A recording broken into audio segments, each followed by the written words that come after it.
very hard to talk about Morgan in the past tense. She still lives on. She lives in everybody. I mean, we sit around, we talk about her. It's never gonna be a past tense. 8 o'clock in the morning, Sierra starts calling me. Mom, something's wrong. Morgan's not here, she's not answering.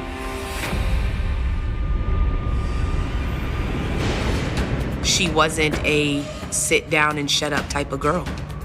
And that's what he wanted her to be. He had this smirk on his face, like, I'm getting ready to take you for a ride. It tells you how much of a monster he really is. He did it all for every bit of revenge that he had towards her. On the afternoon of July 25th, 2012, police in St. Petersburg, Florida, receive an emergency call from a distraught mother, Leah Martin. She says her pregnant 17-year-old daughter, Morgan Martin, is missing. She explains she last saw Morgan the night before. On July 24th, 2012, there was a lot of kids at the house, as usual. My other daughter, Sierra's friends, Morgan's friends, they were all kind of around here and there. We're all standing there, you know, laughing and giggling with my mom. And Morgan gets a private phone call. And she was like, I'm not doing anything tonight. I'm hanging out with my friends. Morgan agrees to talk with the caller in person later. We didn't speak anything of it for the rest of the night. It was about midnight. I hear her phone go off again. I'm guessing he's saying he's outside, because she gets up, she puts on her slippers, like it was gonna be a quick stop, you know, like a quick chat and go back inside. And we went to sleep.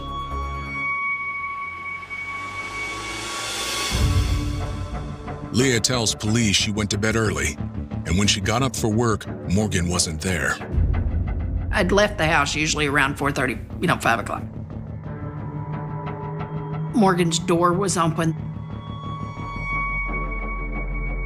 I got up and I looked out the window. I looked through the blinds to see if maybe they were sitting outside. They weren't out there.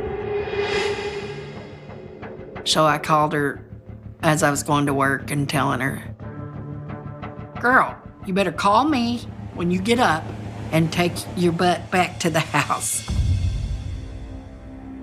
Leah's phone rang a few hours later, but it wasn't Morgan. It was her other daughter, Sierra, and she sounded worried. Mom, something's wrong. Morgan's not here, she's not answering, she's not on Facebook. Nobody can get a hold of her. Mom, something's really wrong. I know something's wrong. So at this point, I've probably called my sister over 100 times. I'm trying to just get through the moment and not freak out. Everybody that I can think of, I'm calling, trying to find her. I felt sick to my stomach because Morgan, she would always reach out to somebody, so we all knew that she was safe. No matter what the situation was, Morgan was gonna reach out. My first gut feeling is like, damn it, Morgan, like, what are you doing? Where are you? Like, something is wrong. Especially now that she's 4 months pregnant. So for her not to respond to those phone calls or text messages, something bad had happened.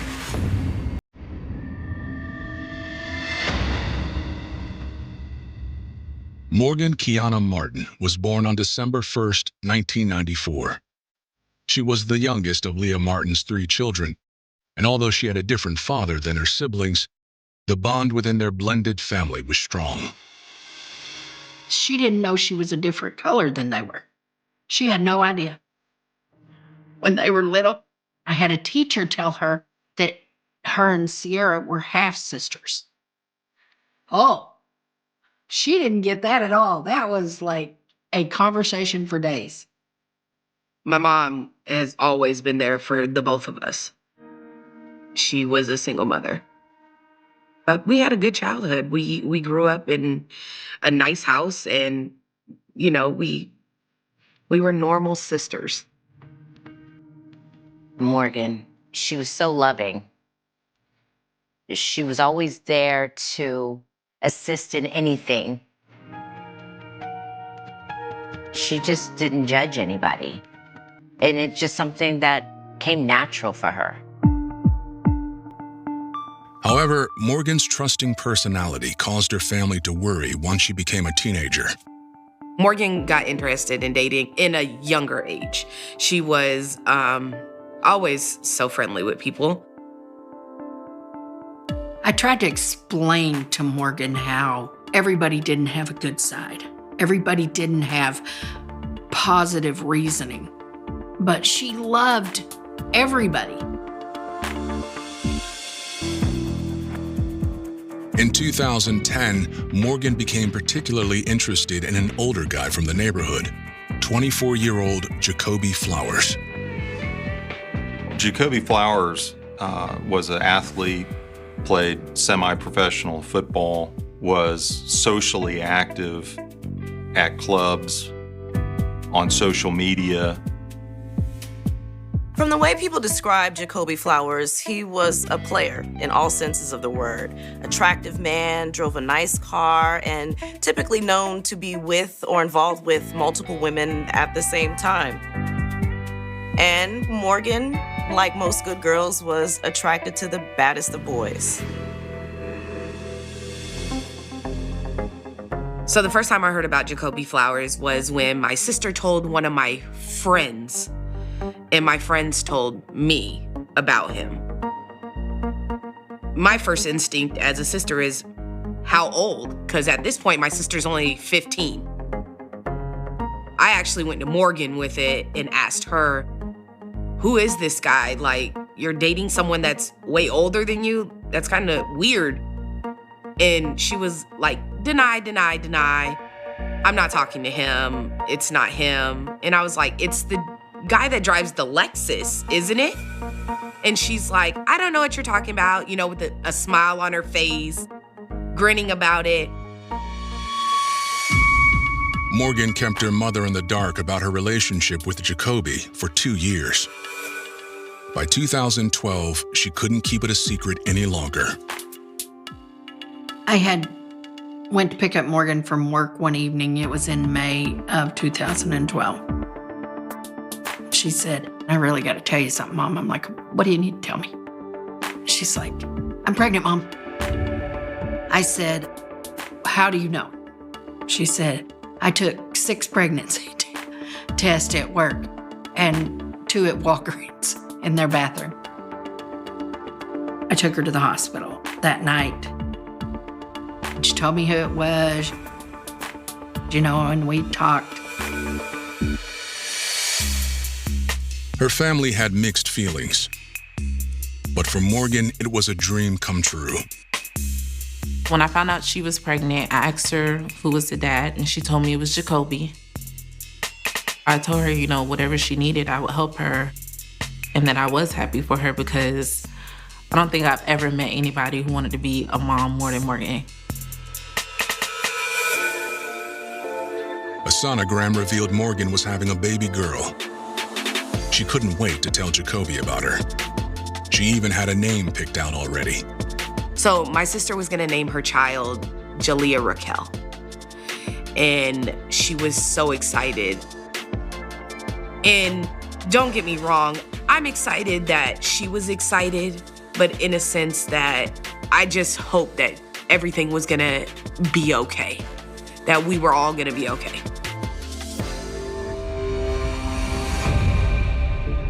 But now, Morgan has suddenly disappeared. Her family believes she left to meet the father of her baby, Jacoby Flowers, and that something happened to her. But since it's been under 48 hours, police are reluctant to open a missing persons case. When we made the report, they just brushed it off like she's just a runaway. We know our Morgan. She's not a runaway. Deep down in my soul, I knew something happened to my sister. I knew there was no question.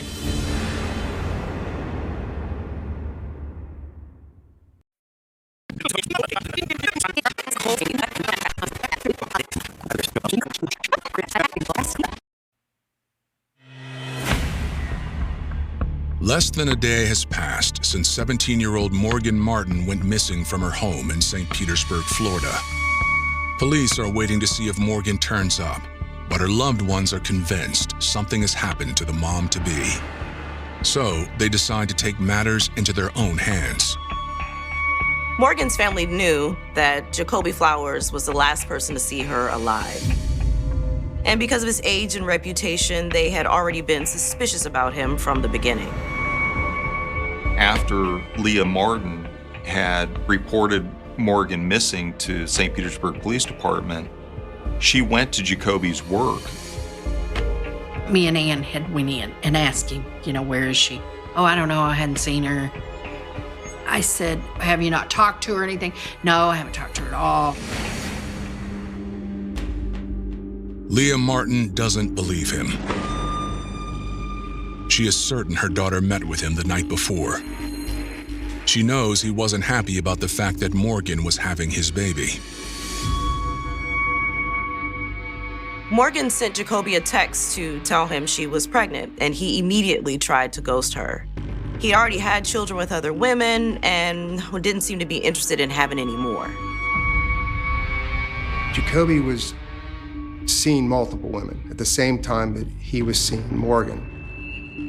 Morgan would keep texting him, Facebooking him, trying to get him to spend time with her, and he just would brush her off. Jacoby pleads with Morgan to terminate the pregnancy. Don't do this to me. He's gonna get in trouble because she's underage and he's having sex with her and now she's pregnant. He's worried about going to jail for that. But Morgan wanted to start a family together. Morgan didn't have a dad. Morgan had a distant father, someone that paid child support but never spoke. So her not having a father for her child would be something that she would hate. And I said, Morgan, you don't need him for anything. We're a family, we'll take care of it. I don't know, I'd say about 2 weeks later, like he cut all ties from her. He didn't talk to her. He didn't answer her phone calls. He wouldn't do anything to even acknowledge her. I figured it would come closer to an end, but not Morgan. Her persistence. Morgan more or less thought that it would turn around, that he would be okay with it, because that's her instincts, was to trust, oh, it'll be all right. He'll come around. But when he started denying her any access to him, then she got mad, and she'd do a whole lot of phone calls saying, oh, wait till my mom gets you for child support. So, when Jacoby suddenly agreed to come over on the 24th, Morgan's mother was worried. I said, do not leave this house with him. Oh, I'm not, Mom. Mom, I'm just gonna go outside and tell him that I'm having a girl. I said, you don't need nothing to do with him.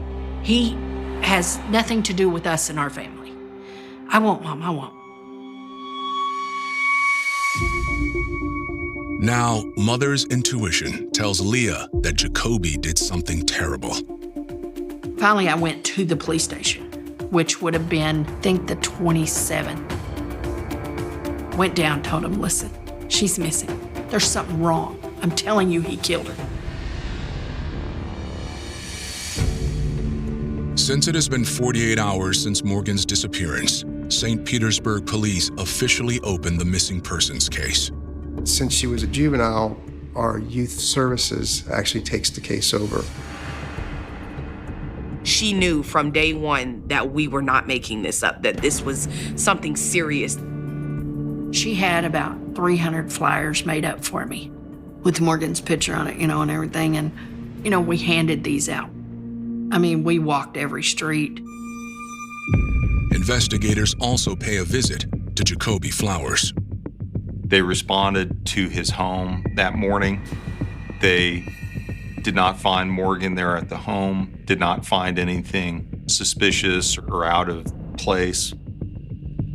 He seemed very cooperative with them. Jacoby claims he was with his girlfriend all night and never went to the house on the 24th. And despite what Morgan's family has told police, Jacoby says he can't be the father of her child because they never had a sexual relationship. So Jacoby said that he liked Morgan, and they were flirting back and forth in their text messages, but he says they were just playing make-believe. But when she threatened to report him for something that he didn't do, that's when he attempted to cut off all communication. Jacoby's girlfriend does confirm his alibi. Morgan's loved ones insist he's lying. But with no evidence of a crime, all detectives can do is continue the search. Police can confirm that Morgan did receive a phone call on the evening of July 24th, around 9:03 p.m. This from a prepaid phone that was activated on July 10th but was no longer in service. The call could have honestly come from anyone. If Jacoby's alibi is confirmed by a witness, then who did Morgan get in the car with?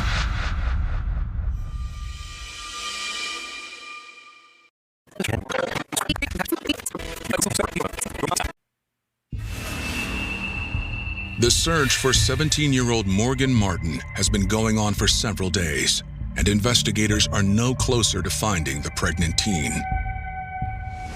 There was a number of tips that had come in, and they were followed up by law enforcement to determine whether any of them were valid.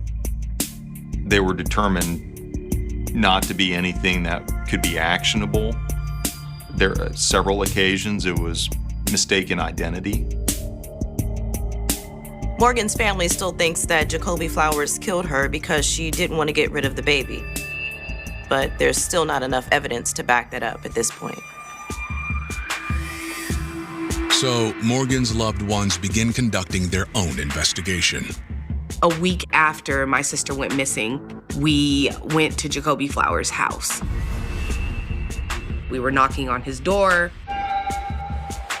We knew that he did something to her. We had been knocking on the door for at least 10 minutes before we decided to walk into the side door. I was afraid when I went in the house, but I also knew my quest to find Morgan was way more than my fear. The moment they step inside Jacoby's house, they smell something strange. I was like, what is that? Anne said, that's ammonia. There was probably 5 to 7 bleach bottles on his counter. There were Pine Sol bottles in the sink. It was a ridiculous amount. We didn't see anybody. We saw the rolled up carpet and blanket in the living room. We wanted to touch it, but we didn't want to incriminate ourselves any more than what we already have because we shouldn't have been in his home. We said hello, hello, and nobody answered. And so we're like, okay, let's go back out. But before they can leave, Jacoby suddenly returns. He sees us. But he's just smiling and grinning and walks up and he's like, can I help you? And the first thing out of my mouth is, where's my sister? Anne says, why do you have all these bottles everywhere? I was cleaning my car out. In my head, I'm just thinking, you're so full of I can't even see straight. We asked him if we could look in his vehicle, see if maybe there was any blood. And he said, sure, like he had nothing to hide. But it was clean. The trunk was clean, the back seat was clean, it was all clean. He's like, hope you find her. And that's how we ended it. I walked away. I just know he's guilty of something. And the feeling in my stomach was even worse after that. Morgan's sister immediately tells police about the encounter, and detectives receive some other incriminating news as well, from one of Jacoby's co-workers. One of the employees did contact police when he found out that Jacoby had been listed as a person of interest in Morgan's disappearance. He reported that he came into work on the 25th and realized that there had been a fire of some kind in the cooler. That was the morning after Morgan vanished. There was surveillance video on the night of July 24th, 2012. Jacoby Flowers was the closing manager. He was the last employee to leave the building that evening. On this particular night, Jacoby did not set the alarm. Just after 1:30 a.m., the surveillance cameras capture movement in the store. There's a specific door that you can enter into the store without being seen on videotape. You can see movement in the background. Then about 45 minutes after that, you can see on the video a large amount of smoke that takes over the inside. And that lasts for about 15 minutes, and then the smoke goes away. But you're not able to make out who's moving in there until the very last frame on that video, and we see a picture of his face. Two of the managers identified that as being Jacoby Flowers. We believe that the fire was started to either destroy clothing, evidence, or an attempt to burn Morgan's body. But when investigators searched the cooler, there's no evidence Morgan's body was ever there. Jacoby had already been fired, and when police got there, it appeared that the cooler had been cleaned out days prior. It's enough for St. Petersburg police to change the missing persons case to a homicide investigation. At this point, that kind of stalls out the investigation. It's hard to prove that there's been a murder when you don't have a body. At that time, our office was assisting with the various warrants so that they could get the appropriate information and data to review. The St. Petersburg Police Department put a lot of resources into the case to start off with, but as you're working on a cold case and then a brand new homicide comes in, and the homicide detectives would have to put the cold case aside to work on the new homicide. So it came down to resources and a lack of evidence at that point. Months go by. Still, Morgan's family refuses to give up. So about a year after my sister went missing, the case went cold. It was no more information, but we were still putting it out there, still putting her on social media, still letting everyone know that she was still missing. We never stopped. It was never gonna be forgotten.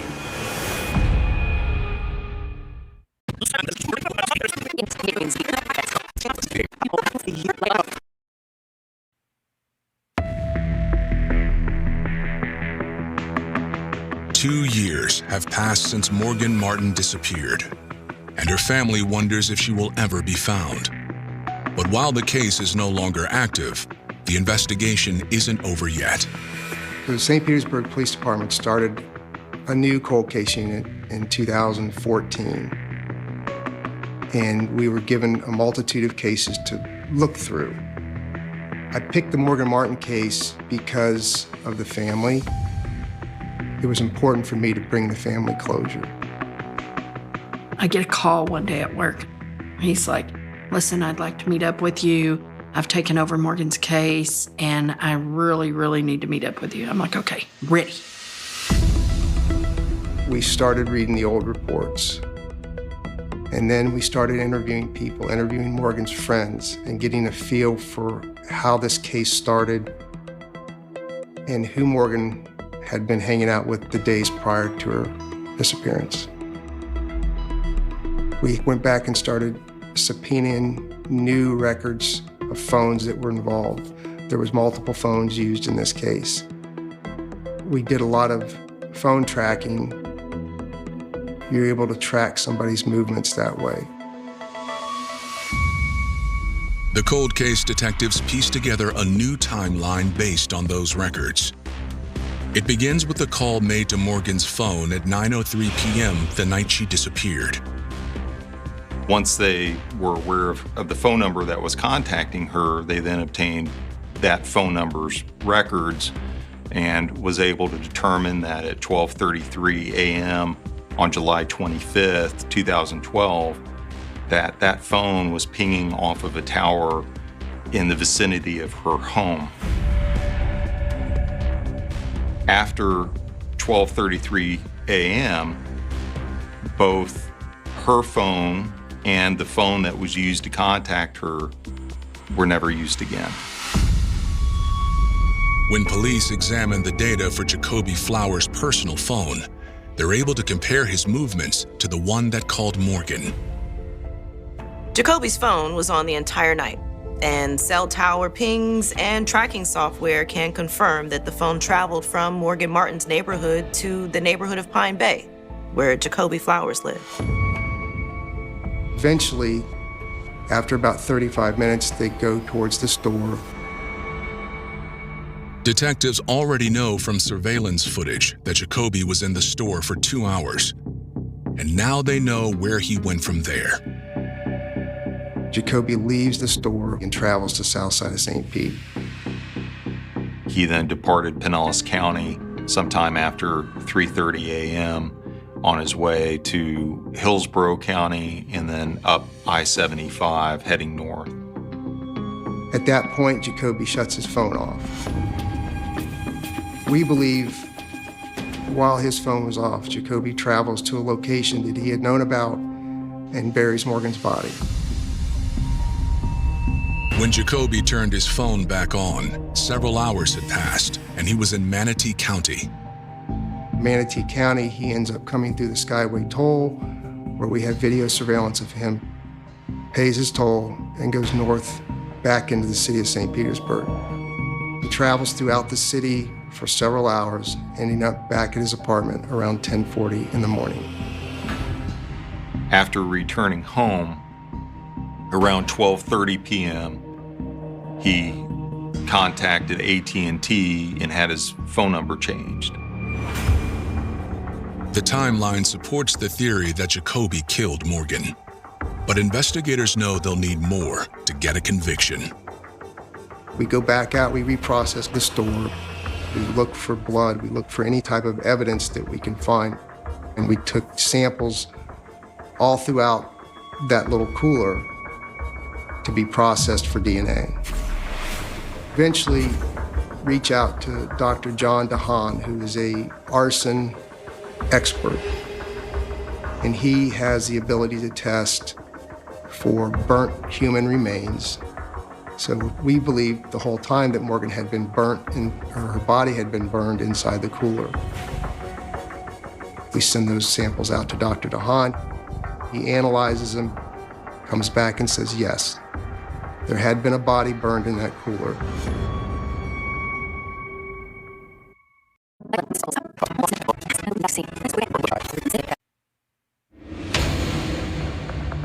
Cold case detectives in St. Petersburg, Florida, have found convincing new evidence that Morgan Martin was killed by Jacoby Flowers, the father of her unborn child.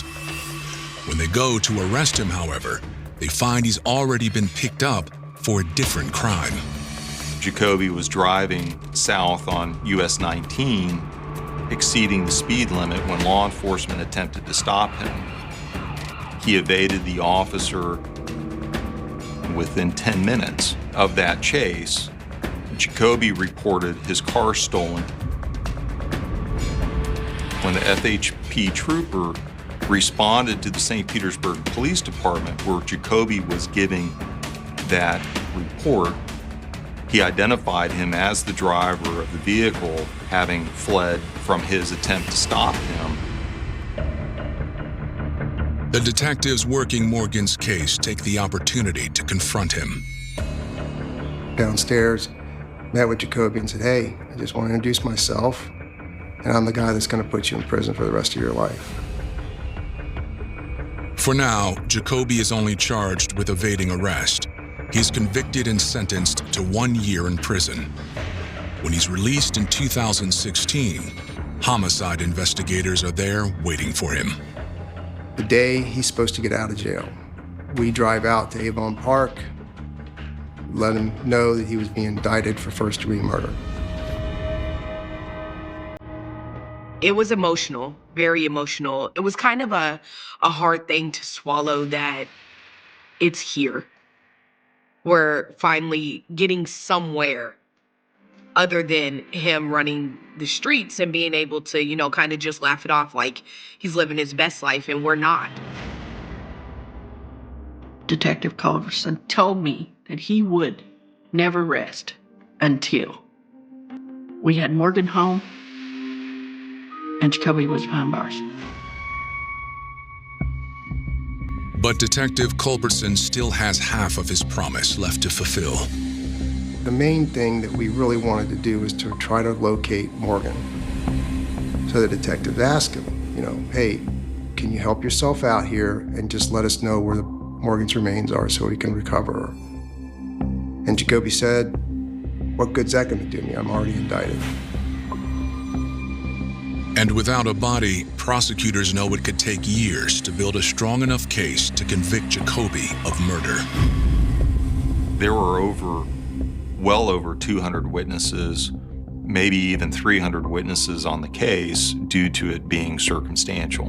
And having to develop each of the circumstances in order for the jury to understand at a trial what had taken place.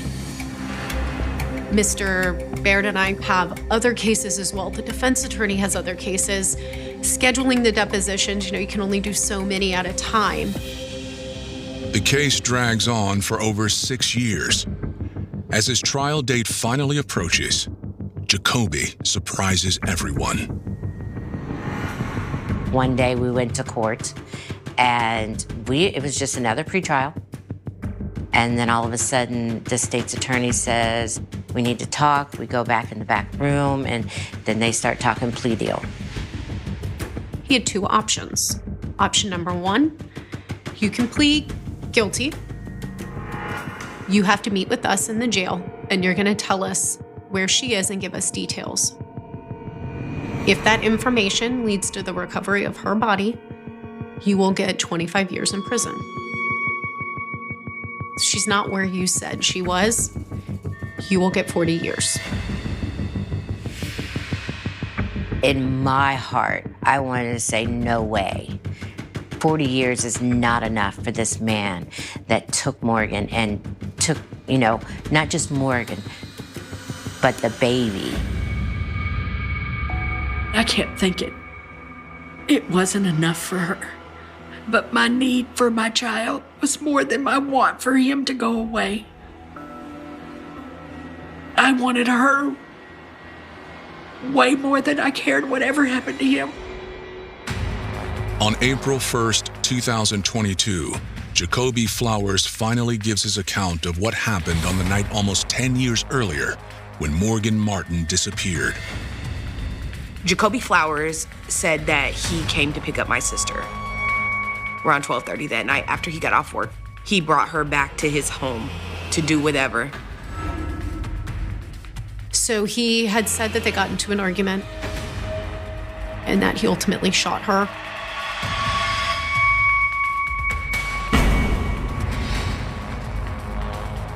Jacoby doesn't say exactly what the argument was about, but the indictment alleges that he may have killed Morgan for one of two reasons. One, to ultimately terminate the pregnancy that he didn't want. And two, to get back at Morgan for threatening to report him for statutory rape if he didn't step up to the plate for the child. He said then he wrapped her up in painter's tarp and taped it. He then put her in the back of his trunk where he took her to the restaurant and tried to burn the body. And when that didn't work, the smoke lit up the building. He cleaned up what he had to. He then walked out the back door and put her back in his trunk. And then he drove her to Alabama, where he buried her. Morgan's loved ones hope this means they will finally be able to put her to rest. But by now, they know better than to trust anything Jacoby says. I never thought that he would lead us to the body. I had hope, but he had this smirk on his face like I'm getting ready to take you for a ride.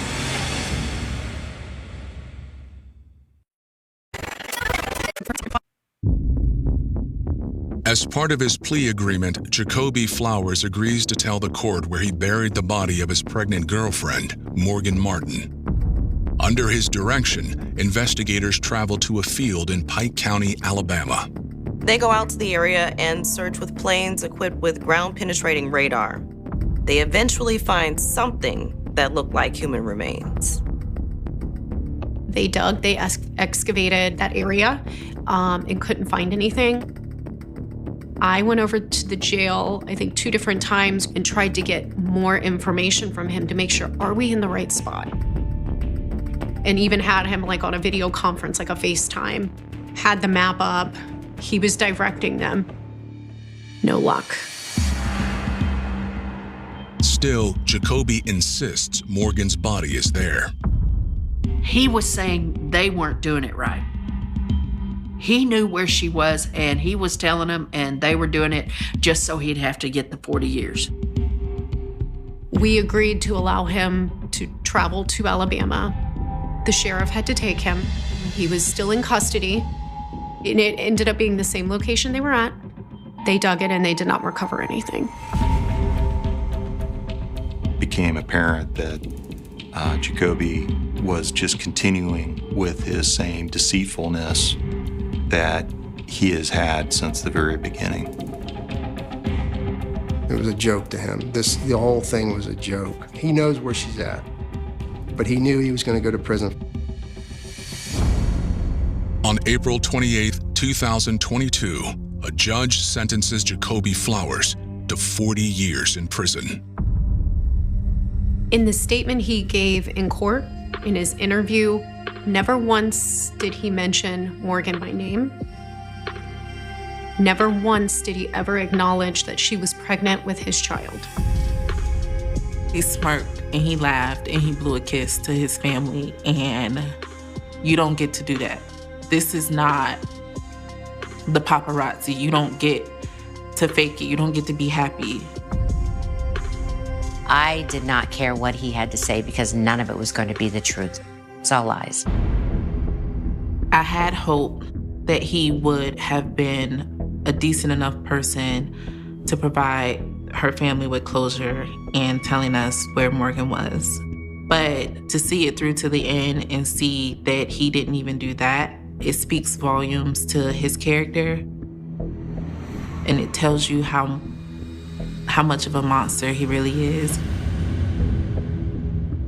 The fact that he claims he didn't plan it, I don't believe that for a second. Everything we saw through messages, his actions, going to get disposable, burner phones, you're leaving the alarm off, you change your phone the next morning, all the steps showed careful planning, that he waited for this opportunity. She wasn't a sit down and shut up type of girl. And that's what he wanted her to be. And I think he did it all for every bit of revenge because he couldn't get his way with what he wanted to do.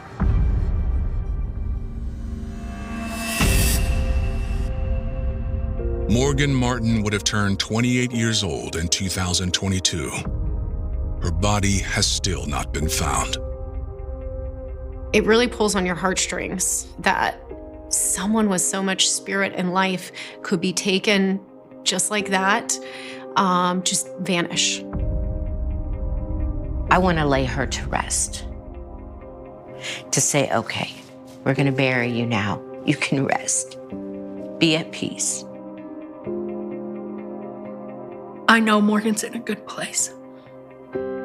I know that I don't care if On the morning of September 22nd, 2015, Renfrew County looked like the kind of place where nothing terrible was supposed to happen.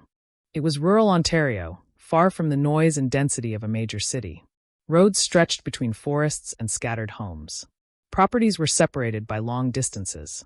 Neighbors could live minutes apart by car, and yet feel worlds away from one another. The landscape was peaceful in the way only a rural landscape can be peaceful. But that same distance could also create isolation. That morning, 3 women were alive. By the end of the day, all 3 would be dead. Their names were Carol Coulaton, Anastasia Cusick, and Natalie Warmadam. They were not strangers caught together in some random act of violence. Their lives existed within the same region, within a community where people knew one another, and where the boundaries between personal relationships, family connections, friendships, and old conflicts could become surprisingly small. And somewhere inside that familiar landscape was a man named Basil Borutsky. Before September 22nd, 2015, his name was already known to authorities. There had already been violence. There had already been women who were afraid of him. There had already been encounters with the justice system. There had already been warnings. And there had already been a history that, when examined after the killings, would make one question seem almost impossible to ignore. How many warning signs have to appear before someone realizes that a dangerous person is becoming more dangerous? That question would haunt Renfrew County long after the police cars disappeared from the roads and the court proceedings ended.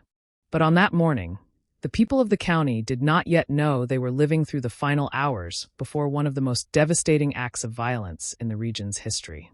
Carol Coulaton was 66 years old. Anastasia Cusick was 36. Natalie Warmadam was 48. 3 different women. 3 different lives. 3 different homes. And within a matter of hours, 3 murder scenes. The horror of what happened was not simply that 3 people were killed. It was the pattern. The movement. The deliberate progression from one woman to another. The fact that the killings unfolded across a rural landscape, turning ordinary roads and familiar properties into the geography of a manhunt. And perhaps most disturbing of all was what investigators would later learn about the person responsible. This was not a story that began with the first gunshot. It had begun years earlier. It had begun in relationships, in arguments, in fear, in violence, in the slow erosion of boundaries, in a man's belief that he was entitled to control women who had once been part of his life, and in the moments when that control was challenged. To understand September 22nd, we have to go backward. We have to look beyond the 3 deaths and into the years that came before them. Because when a tragedy like this occurs, the final day can be deceptively simple. A man gets into a vehicle. He drives. He arrives somewhere. A woman opens a door or is inside her home, unaware of what is coming. A life ends. Then the man leaves and continues toward another destination. From the outside, it can look like a sequence of isolated events. But violence rarely begins at the moment it becomes visible. It can develop quietly. It can hide behind closed doors. It can be dismissed as an argument, a relationship problem, a bad breakup, a difficult man, a woman who is frightened, a threat that never becomes an attack, until one day the threat becomes real. For Anastasia Cusick, the danger was not completely unknown. She had once been in a relationship with Borutsky. That relationship had ended. But ending a relationship does not always mean ending a person's access to your life. For someone who thinks in terms of possession and control, separation can feel less like an ending and more like a loss of power. And for someone with a history of violence, that loss can become dangerous. Cusick had previously experienced violence at Borutsky's hands. That fact would later become one of the most important pieces of the story, because it meant that on September 22nd, when Borutsky came back into her world, he was not simply a stranger appearing without warning. He was a man with a history, a man she knew, a man who had already crossed a line before, a man who had already demonstrated what he was capable of doing. And yet the day began like any other day. There was no cinematic warning hanging over the county, no sign in the sky, no sound announcing that something terrible was approaching. There was simply another morning in rural Ontario. People woke up. People went to work. People made plans. People move through the ordinary routines that make a life feel stable. And somewhere in that ordinary world, 3 women were moving toward a moment none of them would survive. Carol Coulaton was the first. She was 66 years old and living in the rural part of Renfrew County. Her life was not defined by the man who would eventually kill her. That distinction matters. In the aftermath of a murder, a victim can easily disappear beneath the mechanics of the case. Their photograph appears beside a headline. Their age is repeated. Their name becomes attached to a date, a location, and a cause of death. But before she became part of a criminal investigation, Carol was simply Carol. She had a life. She had memories. She had people who knew her. She had routines. She had a home that should have been a place of safety. On that September morning, she had no reason to believe that the ordinary security of her own home was about to be shattered. Borutsky came to her property. What happened inside that home would later become part of a murder investigation that would spread across the county. But the first death was only the beginning. After Carol Coulaton was killed, Borutsky left. And he continued. The geography of Renfrew County suddenly became something different. The roads were no longer simply roads connecting communities. They became possible routes of escape. Every passing vehicle could matter.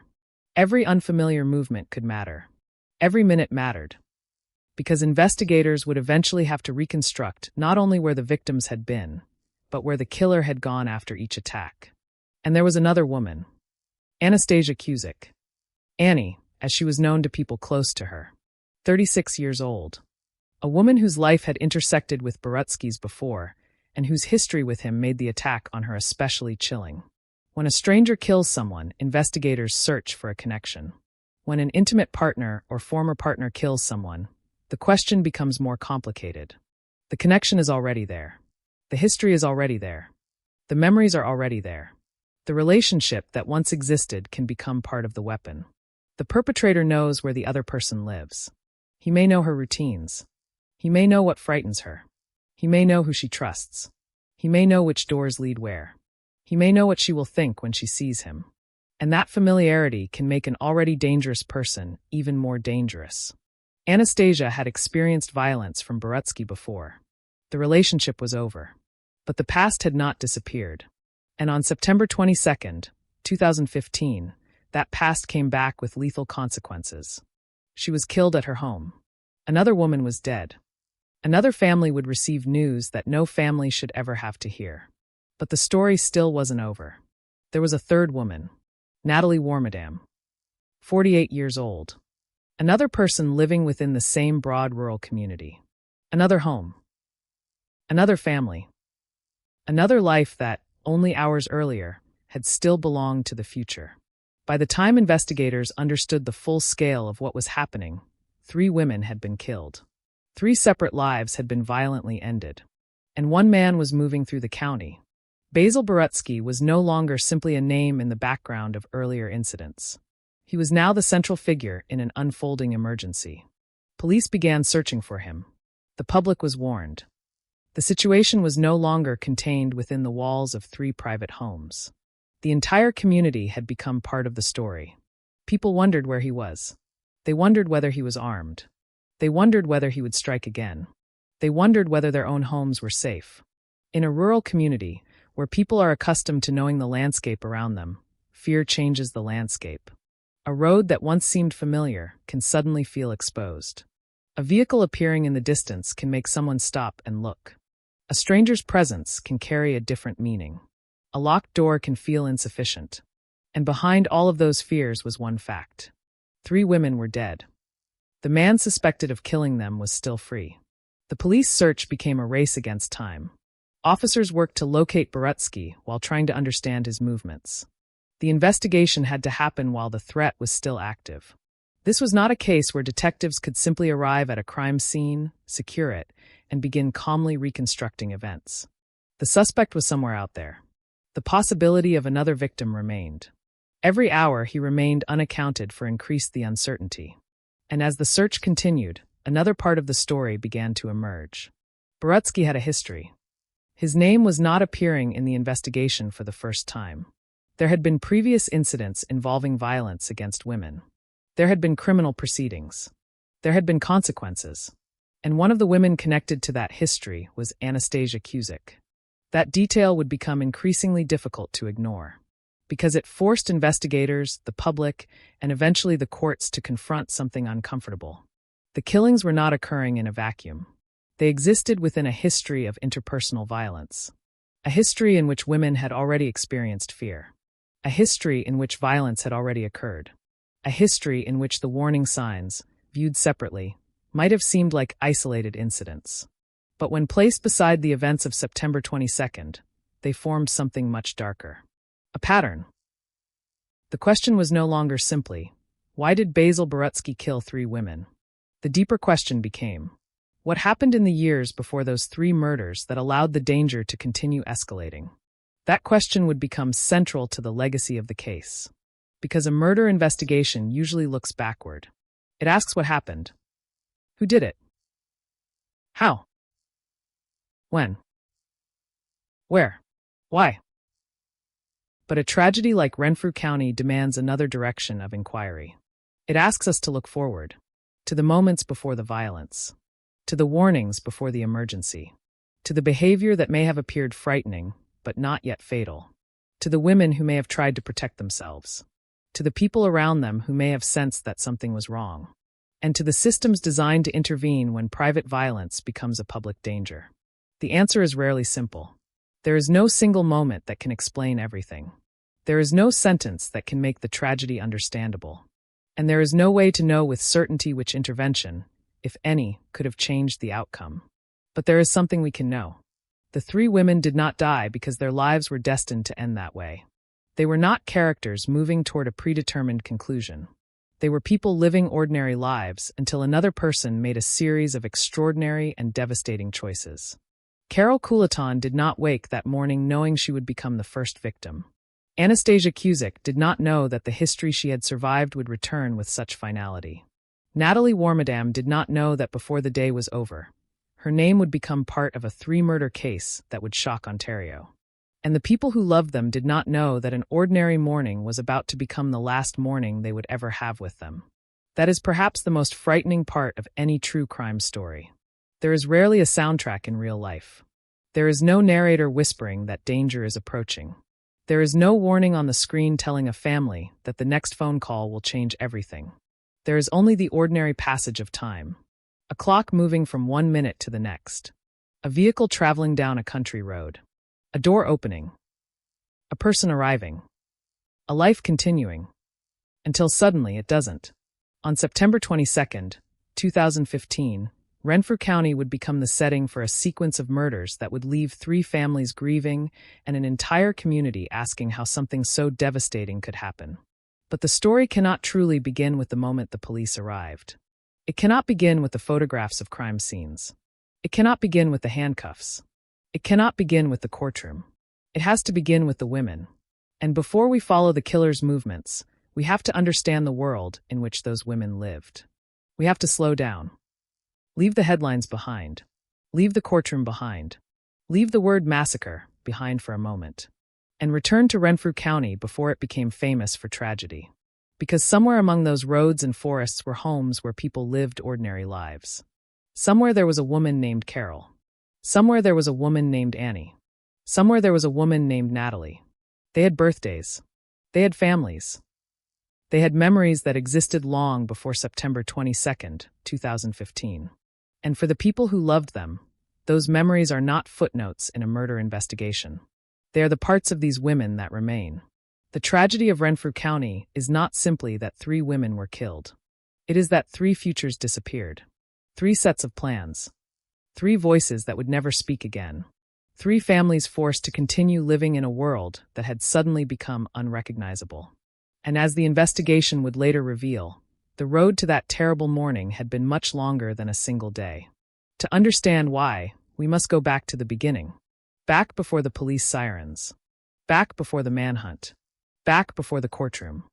Back to the lives of 3 women who, on the morning of September 22nd, 2015, were still simply living. They did not know that history was moving toward them. They did not know that one of the men they had encountered in their lives was about to turn a familiar landscape into the scene of an extraordinary act of violence. And they could not have known that by nightfall, Renfrew County would never feel quite the same again.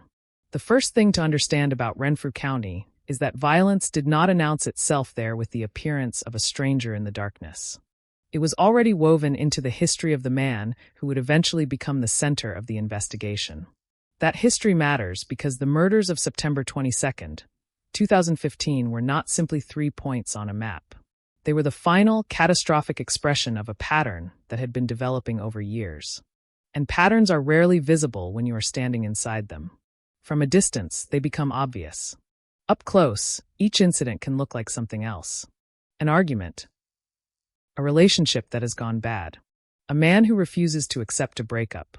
A woman who is frightened but hopes the danger will pass. A court appearance. A condition. A period of silence. Then another incident. Then another. Life has a way of pushing frightening events into the background because people still have to get through the day. There are children to care for, jobs to attend, groceries to buy, bills to pay, family members to call. The ordinary world does not stop simply because something terrible has happened. And that is one of the reasons domestic and intimate partner violence can be so difficult to understand from the outside. The people involved are not living inside a true crime documentary. They are living inside their own lives. They do not know what the final chapter will be. They are making decisions with incomplete information, trying to judge how serious a threat really is, trying to protect themselves while continuing to function. For Anastasia Cusick, that reality was especially important. She had known Basil Borutsky personally. There had been a relationship between them. And that relationship had ended. To someone who has never experienced an abusive relationship, the word ended can sound definitive. The relationship is over. The two people go their separate ways. The door closes. Life moves forward. But separation does not always produce closure. Sometimes it produces confrontation. Sometimes the person who has been controlling the relationship cannot accept losing access to the other person's life.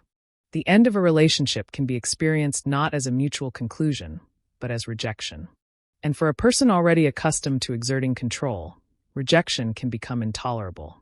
This is one of the most dangerous dynamics in intimate partner violence. The victim is attempting to regain independence. The abuser experiences that independence as a loss of power. The victim creates distance. The abuser attempts to close it. The victim says no. The abuser interprets the word as a challenge.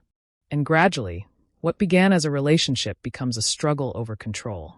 That does not mean every difficult breakup becomes violent. Most do not. But when a history of violence already exists, the end of the relationship can become an especially dangerous period. That history existed in Borutsky's case. He had previously been convicted of violence involving women. He had already come into contact with the criminal justice system. And one of the women connected to that history was Anastasia Cusick. This is where the story becomes more difficult than the simple image of a stranger committing an unpredictable act. Because Borutsky was not an unknown quantity. There was history. There were records. There were previous victims. There were previous interventions. And there were experiences that, years later, would be examined through the terrible knowledge of what happened on September 22nd. But hindsight can be dangerous. Once we know the ending, every earlier event can appear like a warning that should have been obvious. Every confrontation can look like a prophecy. Every threat can seem like a countdown. Every encounter with police can feel like a missed opportunity. Reality is more complicated. People make decisions based on what they know at the time. Authorities make decisions based on evidence available at the time. Victims make decisions while balancing fear, hope, financial realities, relationships, and the desire to preserve some sense of normal life. And dangerous people do not always behave in ways that make their future actions predictable. That is why the Renfrew County case remains so disturbing. Because when the final day is examined in isolation, the murders seem almost impossible to comprehend. But when the years leading to that day are examined, the story becomes a study in escalation. Borutsky's interactions with women had already included violence. He had already been convicted. He had already served time. And after his release, he returned to the same general community. The physical geography remained familiar. The roads were familiar. The people were familiar. The relationships and resentments that had existed before did not simply vanish because a legal sentence had been completed. That distinction would become critical, because punishment can restrict a person's freedom for a period of time. It does not automatically transform the person's beliefs. It does not necessarily erase resentment. It does not necessarily dismantle a desire for control. And it cannot undo the fear already experienced by the people around that person. For the women in this story, the danger existed within an ordinary environment. There were no locked gates separating them from the person who would eventually hurt them. There was no dramatic boundary between safe territory and dangerous territory. There were simply homes, country roads, driveways, vehículos, neighbors. The distance between properties could create privacy, but privacy could also create vulnerability. In a city, the presence of other people can sometimes provide an unexpected layer of protection. A neighbor may hear an argument through a wall. Someone may see a suspicious person in a hallway. A busy street may mean witnesses are everywhere. Rural life can be different. A home may sit far back from the road. The nearest neighbor may be hundreds of meters away. A vehicle can pass without anyone paying attention. A person can disappear behind a line of trees and be completely out of sight. The same landscape that gives rural communities their beauty can also create isolation. Renfrew County is expansive. Its forests, roads, farms, lakes, and scattered communities create a landscape in which distance is a normal part of life. People learn to drive. They learn the roads. They know where they're going. They become accustomed to being responsible for themselves. And on an ordinary morning, that is simply rural life. But on September 22nd, those same roads became part of a terrifying sequence. A vehicle moving through the county was no longer just another vehicle. A familiar name was no longer simply the name of someone who had caused trouble in the past. The police would soon be looking for Basil Borutsky. But before that search began, there was a final period of ordinary life. For Carol Coulaton, that ordinary life was at her home. Carol was 66. At an age when many people have spent decades building routines and familiar surroundings, she had created a life in a rural environment. There is something especially unsettling about the violation of a person's home. A home is supposed to contain the private details of a life. The objects people choose. The photographs they keep. The rooms where they sleep. The kitchen where meals are prepared. The chair where someone sits at the end of a long day. The small things that have no meaning to a stranger, but enormous meaning to the person who lives there. When violence enters that space, it does more than injure a person. It changes the meaning of the place itself. Afterward, a doorway can become part of an investigation. A room can become evidence. A familiar driveway can become a location police photograph and measure. The home remains physically present, but the sense of safety attached to it can disappear. That was the world Carol left behind. And then there was Natalie Warmadam, 48 years old. A woman with a family and a life of her own. Like Carol, Natalie was not simply a name waiting to be placed into a case file. She existed in relationships. She was someone's daughter, someone's friend, someone's family member, someone whose absence would eventually be felt in hundreds of small moments. That is what statistics conceal. A number does not tell you who expected that person to call. It does not tell you who was waiting for them to come home. It does not tell you whose chair remained empty after the funeral. It does not tell you what happens when a family member instinctively reaches for a telephone months later and remembers that the person will never answer. A murder ends a life in one instant. Grief does not work that way. Grief stretches time. It moves into birthdays, holidays, anniversaries, ordinary afternoons, the first snowfall, the first Christmas, the first time someone tells a story and realizes the person at the center of it will never hear it. That was the future waiting for 3 families. But that morning, none of them knew. And somewhere else, Basil Borutsky was moving toward them. There is a temptation in stories like this to search for a single motive that makes everything neat. Anger, jealousy, revenge, possession, hatred. But human behavior does not always fit neatly into one word. What can be observed is behavior. A history of violence. A history of conflict. A pattern of relationships in which women had experienced fear. A former partner who had already been subjected to violence. And eventually, 3 murders carried out within a single day.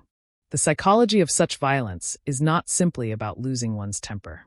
It can involve entitlement, control, resentment, the inability to accept another person's autonomy, the belief that another person's decision to leave is an offense that deserves punishment. Those ideas are not excuses. They are not explanations that remove responsibility.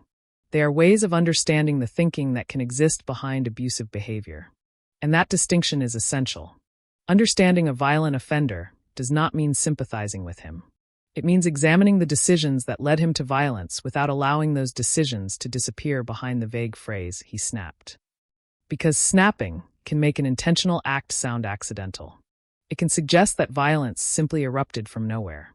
But in the Renfrew County case, the history makes that interpretation difficult to sustain.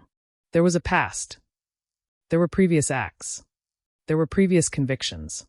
And there were women who had already experienced what Borutsky was capable of doing. Then came September 22nd. The day began quietly. And that quietness is important. Because when we hear the word massacre, the mind automatically imagines chaos. Gunfire. Screaming. Police vehicles. Crowds. Emergency lights. But the beginning of this tragedy was not like that. It was dispersed. It happened across separate properties. A man traveled from one place to another. A woman was killed. Then another. Then another. For the people living nearby, the full picture did not exist immediately. One household did not necessarily know what was happening at another. One community member did not wake up that morning with knowledge that a deadly sequence was underway. The pattern only became visible as investigators connected the pieces. And that is one of the most frightening characteristics of a serial sequence occurring over a short period. The people inside the story experience only fragments. The police have to assemble the whole. At first there may be only a report, a concern, a body, a location, a witness, a vehicle. Then another report, another location, another victim. The investigators begin asking whether the events are connected. When the answer becomes yes, the nature of the emergency changes immediately. The question is no longer simply who killed this person. It becomes where will he go next? And that is the question that would soon hang over Renfrew County. 3 women were already dead. The man suspected of killing them had not yet been captured. Somewhere between those facts was a rural landscape filled with people who had no idea how close the danger might be. Police would eventually find Borutsky. He would surrender. He would face 3 counts of first-degree murder. He would sit in a courtroom while prosecutors presented evidence about the lives that had been taken.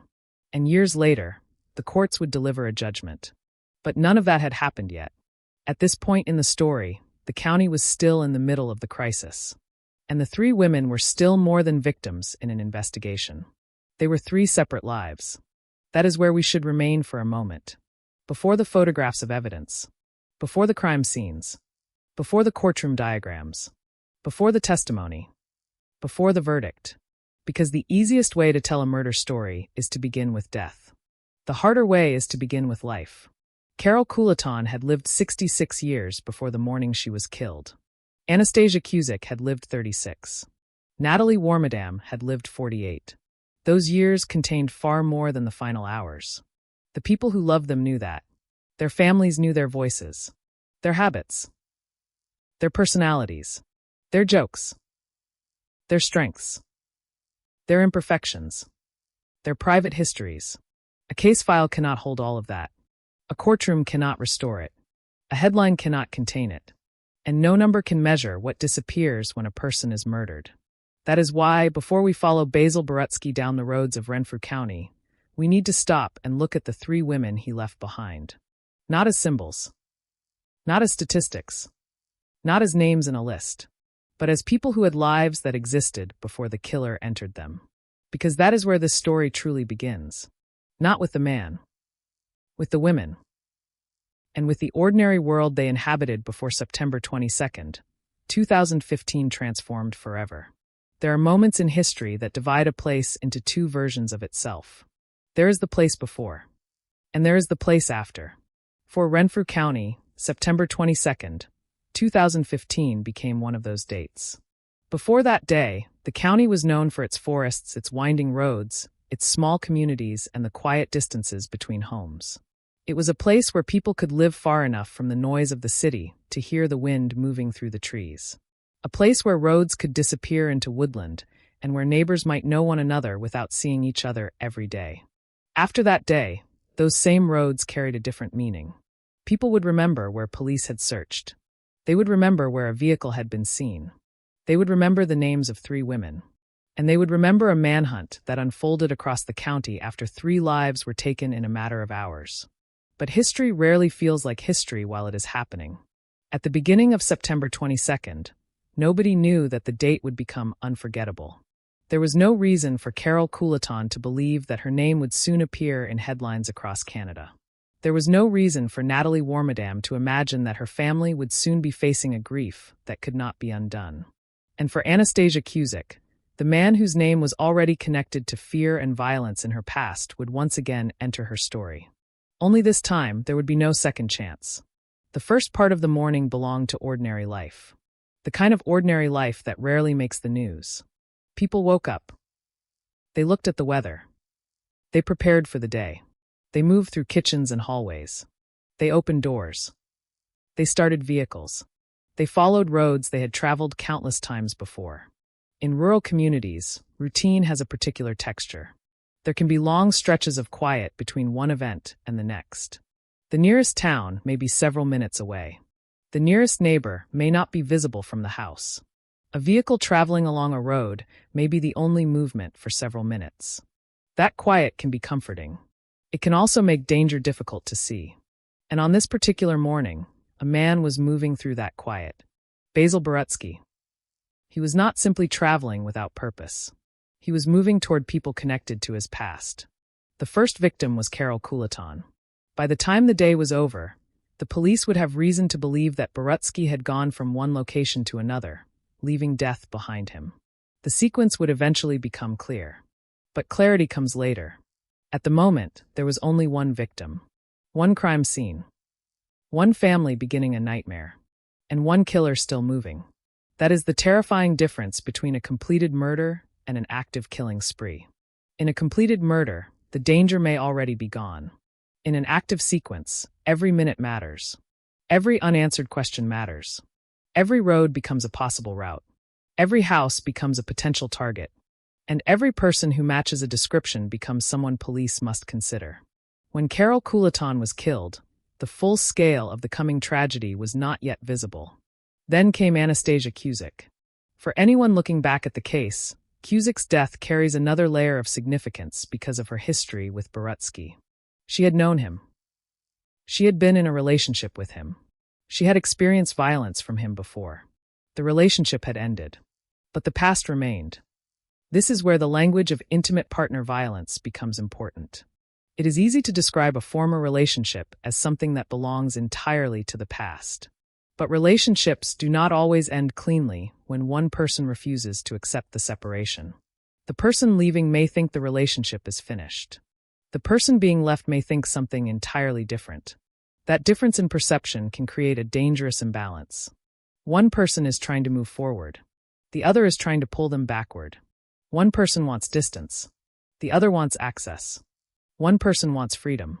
The other wants control. And when violence has already existed inside that relationship, the danger can be profound.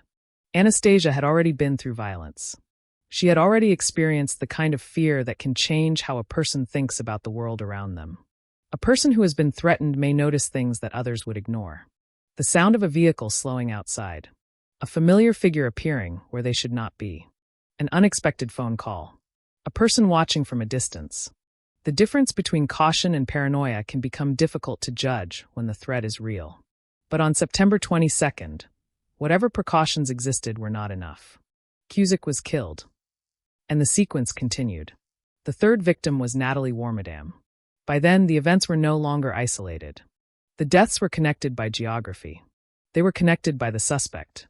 They were connected by a pattern of relationships and history.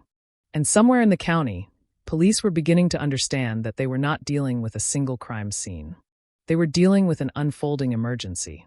The investigation would eventually establish a timeline, a sequence of movements, a series of locations. But while detectives later reconstructed those events, the people in Renfrew County were experiencing something very different. They were experiencing uncertainty. They did not have the complete timeline. They did not know where Borutsky was. They did not know whether he was finished. They did not know who might be next. And uncertainty has a way of making fear expand. A known threat can sometimes be avoided. An unknown threat is harder. If you know where the danger is, you can move away from it. If you don't know where it is, every direction feels possible. The police began searching. The public was warned. Information moved through the community. And the name Basil Borutsky became something people were told to recognize and avoid. At some point, the man who had been moving through the county was no longer simply a suspect. He was the subject of a major manhunt.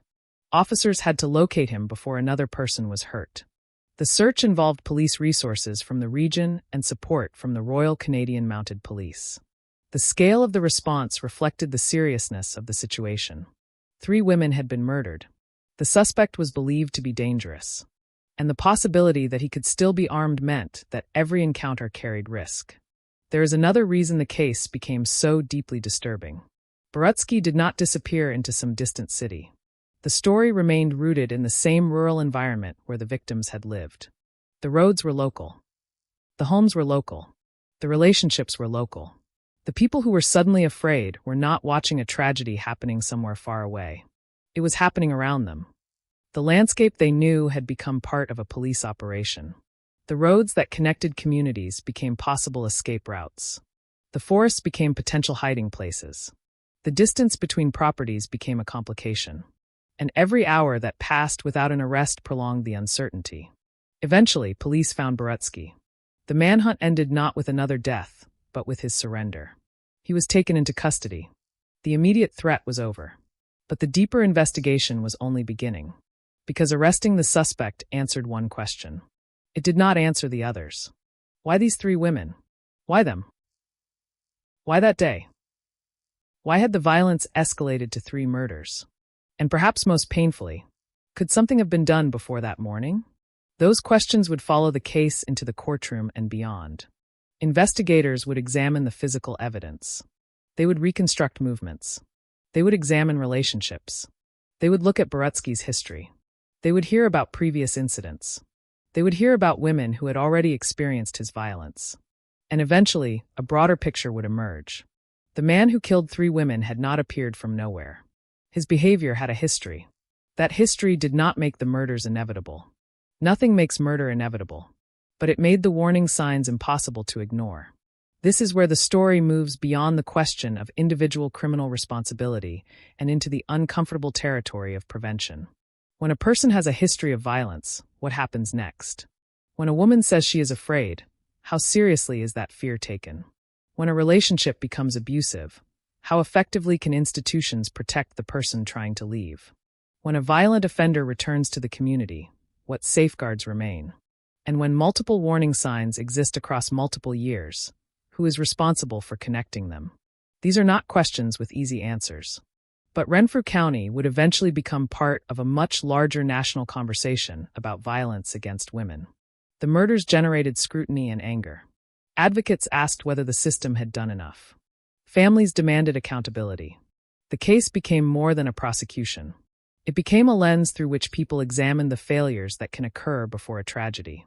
Yet before we reach those questions, there is something else that must be remembered. The case did not begin with a system. It began with people. 3 women. 3 lives. And 3 families who would have to learn how to exist without them. Carol Couleton was 66. Anastasia Cusick was 36.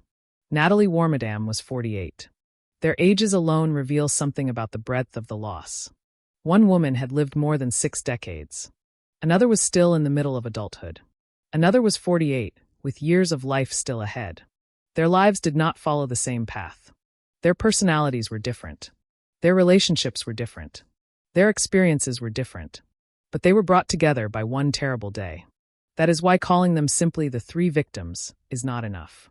It tells us what happened to them. It does not tell us who they were. A good true crime story must resist the temptation to let the crime become larger than the people. The killer's actions may drive the narrative, but the victims should remain at its center. Because the true measure of the crime is not how frightening the murderer was. It is how much life was taken from the people who died and from everyone who loved them. After the murders, families would have to confront the unbearable practical reality of death. Identification. Funerals. Questions. Paperwork. News coverage. Memories. The sudden absence of someone who had occupied a place in everyday life. There is a cruelty to murder that extends beyond the moment of death. It forces other people to live with an ending they never chose. The victim does not get to say goodbye. The family does not get to prepare. There is no gradual farewell. One day the person is part of the world. The next day they are gone.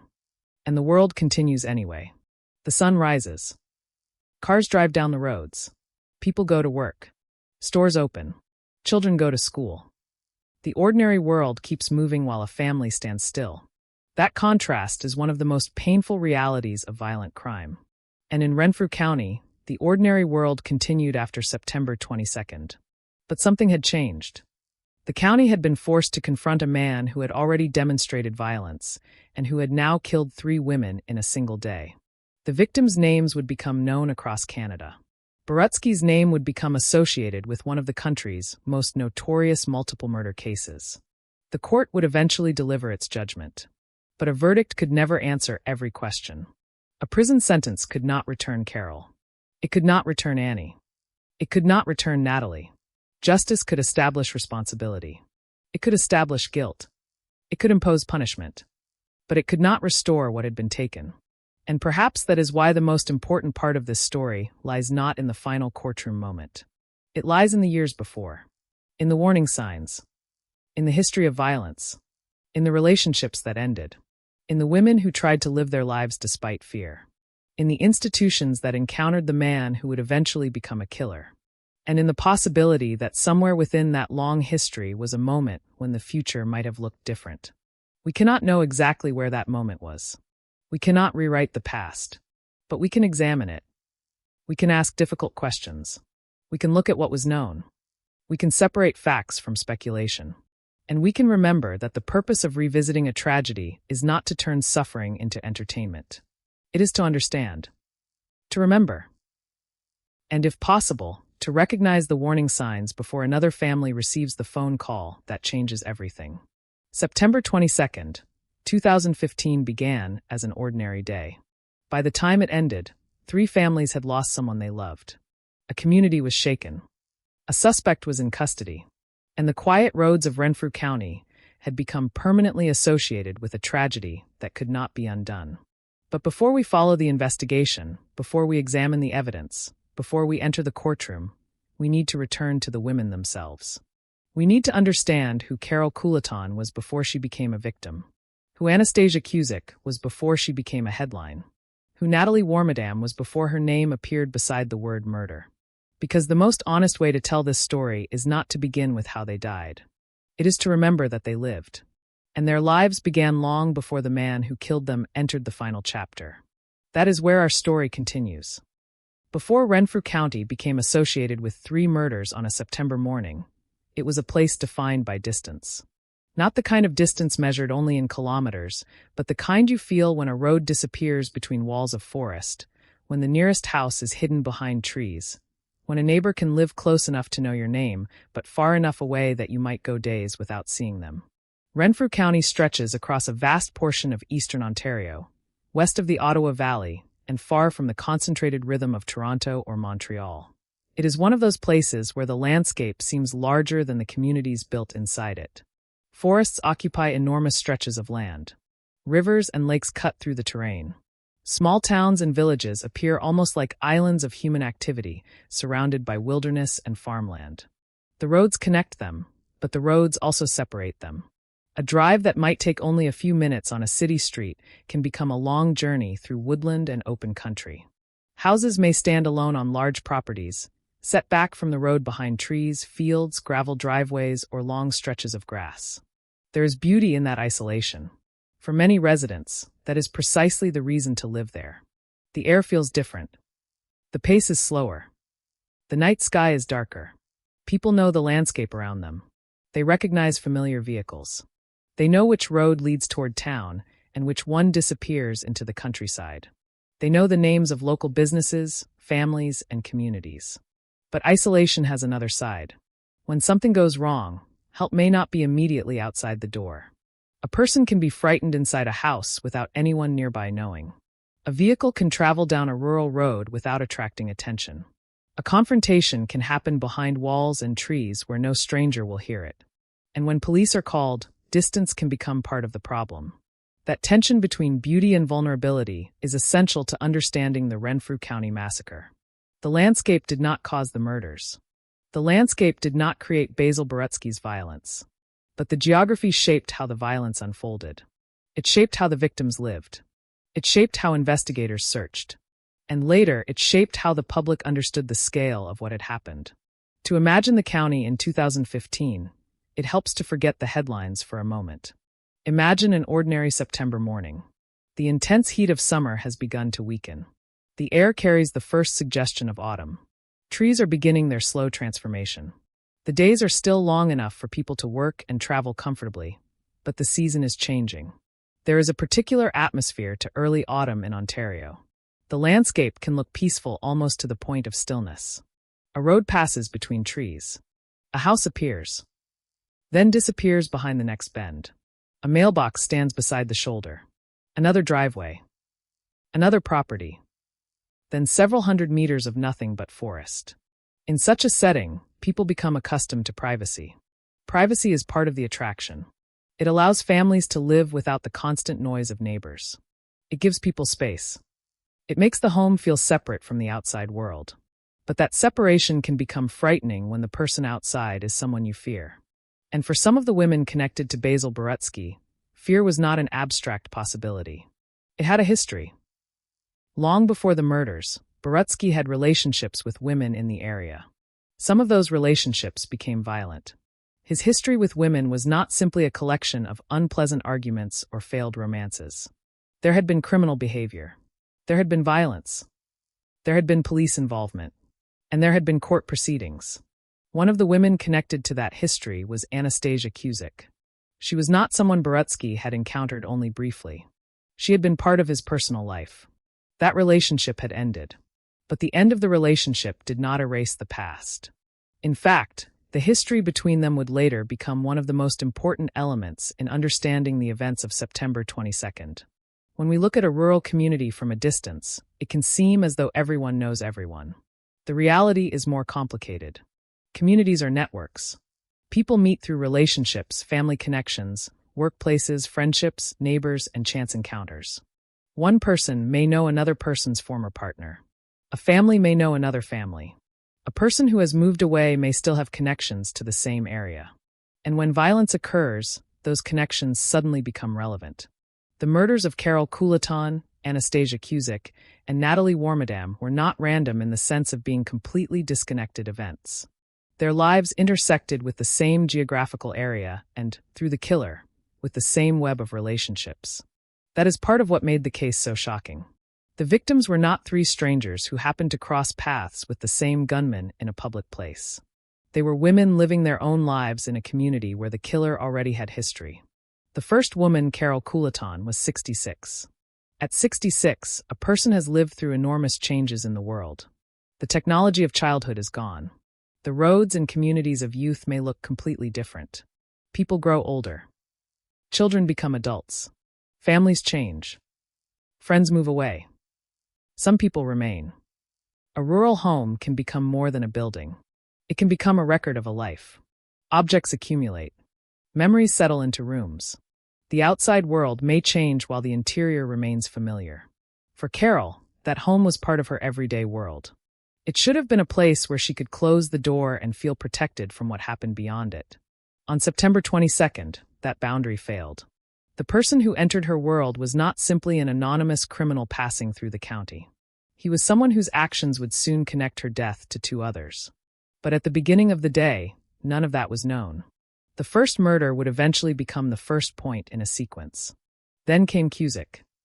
Her age was dramatically different from Carol's. 36. A life still unfolding. A person still young enough to have decades of possibilities ahead. And yet, her history with Borutsky had already taught her something about danger. She had experienced violence from him before. That fact changes the emotional landscape of the case. For someone who has already been hurt by another person, fear can become part of daily decision-making. Where should I go? Who should I tell? Should I answer the phone? Should I open the door? Should I change my routine? Should I report this? Will reporting it make things safer? Or will it make him angrier? These questions are difficult enough when someone has never been violent. When the person has already crossed that line, the calculation becomes much more serious. And then there was Natalie Warmadam, 48 years old. Another woman with her own family and history. Another person whose life existed independently of the man who would eventually be responsible for ending it. Her connection to the broader story would later become one of the questions investigators examined. Why was she targeted? What did Borutsky know about her? What was the nature of their connection? What had happened before the day of the murders?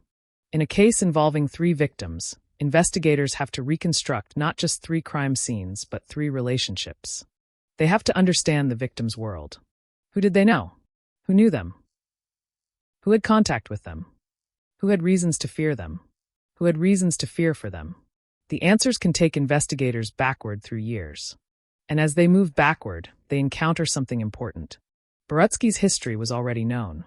This is one of the reasons the Renfrew County case became part of a larger conversation about intimate partner violence and the systems designed to respond to it.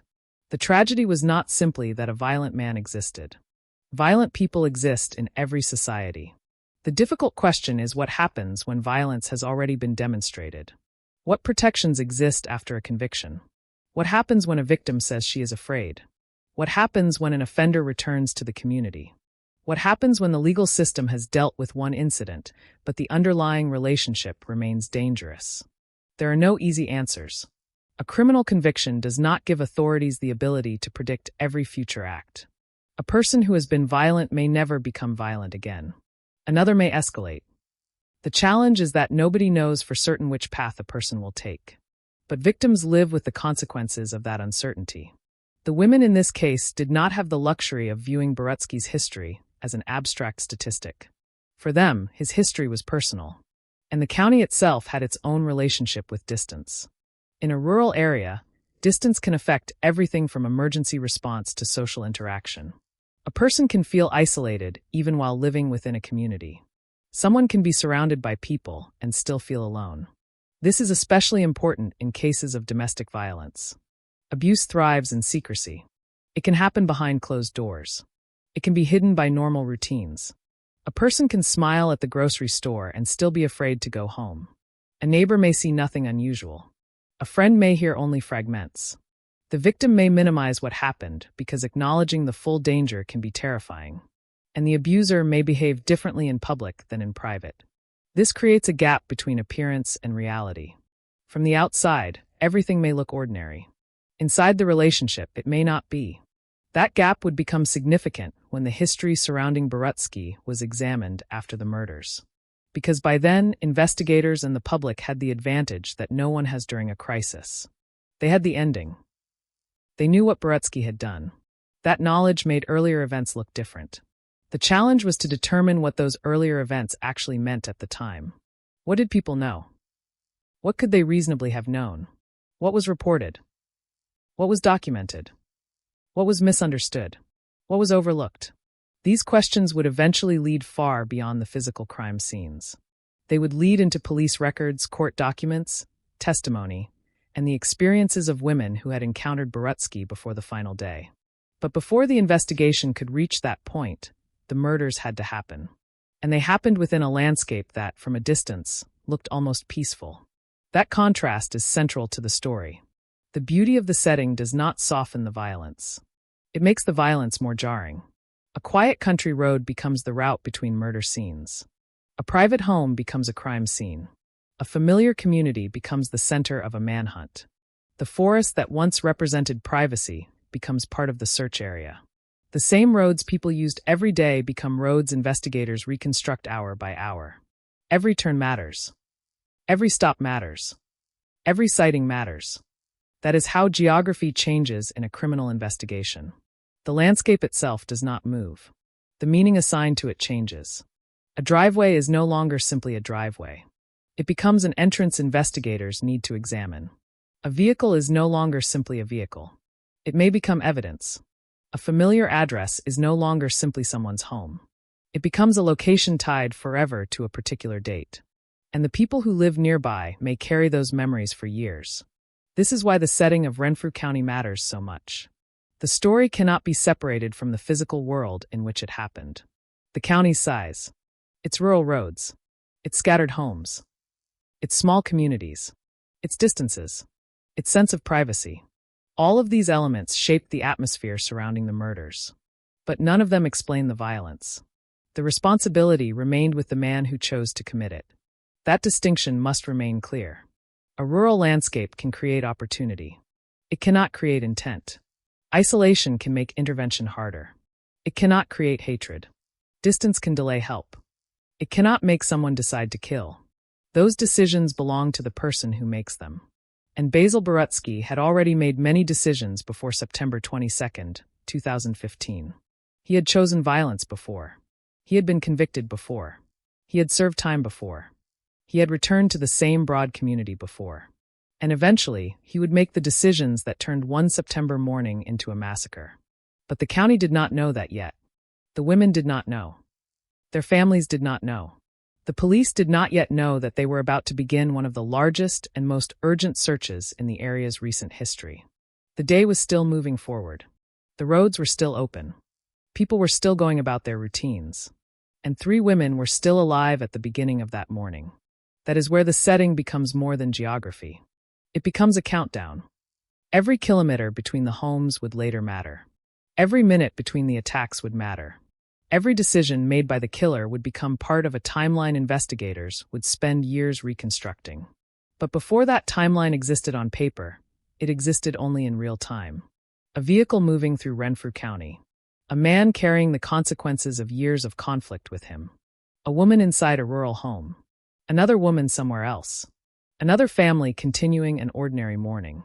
Nobody watching from the outside could see the full picture. Nobody could pause the clock. And nobody could yet know that before the day was over, the quiet of Renfrew County would be broken by a crime that would force an entire community to ask whether the warning signs had been there all along. The answer would not be simple, but the question would remain. And to understand why it mattered, we must now leave the landscape behind and enter the lives of the 3 women themselves.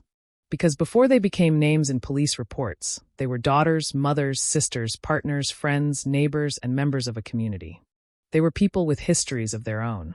And the more we learn about those lives, the more impossible it becomes to reduce what happened to a single sentence. 3 women were murdered. That is the fact. But behind that fact were 3 worlds. And those worlds are where the story must go next. There is a particular kind of quiet that belongs to rural Ontario. It is not complete silence. There are birds in the trees, wind moving through branches, the distant sound of machinery, tires passing over gravel, the occasional engine approaching from somewhere beyond the bend. But there are long spaces between those sounds. Long enough for a person to notice them. Long enough for a house to feel completely separate from the next. Long enough for someone standing outside to look down a road and see nobody coming. That quiet was part of life in Renfrew County. It was not something people necessarily feared. For many residents, it was the opposite. It was freedom. It was privacy. It was the reason to live outside a crowded city. The county offered space, and space can feel like safety. But space can also conceal what is happening. A person can live behind a line of trees and remain invisible to everyone except the people who know the property is there. A vehicle can turn onto a side road and disappear. A person can arrive at a home without an entire neighborhood knowing. When the person arriving is someone with a history of violence, the same privacy that once felt peaceful can become deeply unsettling. This is one of the contradictions at the heart of the Renfrew County story. The setting was not inherently dangerous. The landscape was not hostile. The community was not defined by crime. In fact, the ordinary nature of the environment is precisely what makes the events of September 22 so difficult to comprehend. There was no war zone. There was no chaotic urban street. There was no crowd in which a killer could disappear. There were simply homes scattered across a large rural area. And within those homes lived people who trusted the ordinary routines of their lives. Carol Coulaton was one of them. At 66, Carol had already lived through decades of change. She had experienced the ordinary cycles of life that shape a person over time. People enter our lives. Some stay. Some leave. Children grow. Parents age. Friends move. Homes change. Communities change. But a person's home can become an anchor, a place where the outside world stops at the door. For Carol, that boundary would be violated. The tragedy of a home invasion is not only physical, it is psychological. A home carries an expectation. When you close the door behind you, you are supposed to be safe. When you turn off the lights at night, you are supposed to be able to sleep. When you hear footsteps outside, you are supposed to assume they belong to someone who has a reason to be there. But once that trust is destroyed, the mind can begin to reinterpret ordinary things. A knock becomes frightening. A vehicle slowing down becomes frightening. A shadow near a window becomes frightening. The sound of a door opening becomes something to investigate. Even after the danger has passed, the nervous system can remain trapped in the moment. That is part of what violence leaves behind. It is not only the wound. It is the memory. And for the families of Carol, Anastasia, and Natalie, memory would become inseparable from grief. The setting also mattered because of the relationships between people in a rural community. Small communities often have overlapping social networks. People may not be close friends, but they know one another's names. They recognize vehicles. They know who lives on which road. They hear stories. They know family connections. A person's past may not remain entirely private. And that means the behavior of someone like Basil Borutsky could exist within a community's collective awareness, even when no single person possessed the complete picture. One person may know about a previous incident. Another may know about a relationship. Another may know that a woman was frightened. Another may have heard that the police had been involved. But information can remain fragmented. Each person holds one piece. Nobody necessarily sees the entire pattern. This is one of the most important themes in the Renfrew County case. The danger did not exist in a vacuum. There were pieces of information, pieces of history, pieces of fear. And after the murders, those pieces would be brought together. The man at the center of that history was Basil Borutsky. His name would eventually become known across Canada. But before September 2015, he was not a national figure. He was a man living in a rural community. He had relationships. He had conflicts. He had a criminal history. And he had already been involved in violence against women. Those facts mattered. But they also existed within a complicated legal and social environment. A person can have a criminal record and still be living in the community. A sentence can end. A restriction can expire. A person can return to ordinary life. And the public has to balance two difficult principles. People who have served their sentences are generally expected to return to society. But victims and potential victims also have a right to safety. When those principles collide, the consequences can be painful. The Renfrew County massacre would force people to confront that collision, especially because one of the murdered women, Anastasia Cusick, had previously been a victim of Borutsky's violence. That history changed the meaning of the final attack. It meant the danger had a trajectory. There was a beginning. There was escalation. And eventually there was catastrophe. Cusick's story is therefore not simply a story about what happened to her on September 22nd. It is also a story about what happened before. About surviving violence. About separating from someone who had hurt her. About trying to continue living. And about the terrible possibility that the person she had escaped could return. The psychological reality of an abusive relationship can be difficult for outsiders to understand. People often ask questions that sound simple. Why didn't she leave sooner? Why did she stay? Why didn't she move? Why didn't she call the police? Why did she speak to him again? But those questions assume that leaving is a single decision. It rarely is. Leaving can involve money, housing, family, children, transportation, employment, fear, social pressure, emotional attachment, and above all, uncertainty. A person may know that a relationship is dangerous while still not knowing what the other person will do when the relationship ends. That uncertainty can be paralyzing. And when the other person has already demonstrated violence, leaving may not feel like escaping danger. It can feel like provoking it. That is why the history between Cusick and Borutsky matters. It helps explain why the case cannot be reduced to a sudden act of anger. There had already been a history of power and violence. The final day was the point at which that history became fatal. The third victim, Natalie Warmadam, brought another dimension to the story. She was not simply part of Borutsky's romantic history in the same way as Cusick. Her connection to him was different. Yet she became one of the 3 women he killed. That raised questions about how the victims were connected and why they were targeted. The answers would become part of the investigation. But from the perspective of the community, one fact was enough. 3 women had died, and their deaths were linked to one man. The effect on the community was immediate. People began looking differently at the roads they had driven for years. The landscape that had seemed peaceful now carried the memory of a manhunt. The county had become the location of a major police operation. Residents had to think about their own safety. They had to listen to warnings. They had to wonder whether the suspect was nearby. And the families of the victims had to deal with something far more devastating. They had lost someone, not in an accident, not to illness, but through deliberate violence. There is a particular cruelty in knowing that someone chose to end the life of a person you love. There is anger in it. There is disbelief. There is often a desperate desire to understand why. Families may replay the days before the death. They may remember conversations. They may wonder whether something was missed, whether a phone call should have been made, whether a warning should have been taken more seriously, whether a different decision could have changed the outcome. But grief does not provide clean answers. It creates questions that can remain for years. The investigation would eventually provide some answers about the murders. It would establish what Borutsky had done. It would establish where he had gone. It would establish the evidence linking him to the killings. The court would eventually determine his guilt. But the investigation could not answer every question that grief creates. Why did the women have to die? Why did violence escalate? Why were previous warning signs not enough to prevent the final outcome? These questions reach beyond a single crime. They reach into the broader problem of violence against women. And that is why Renfrew County became significant far beyond its geographical boundaries.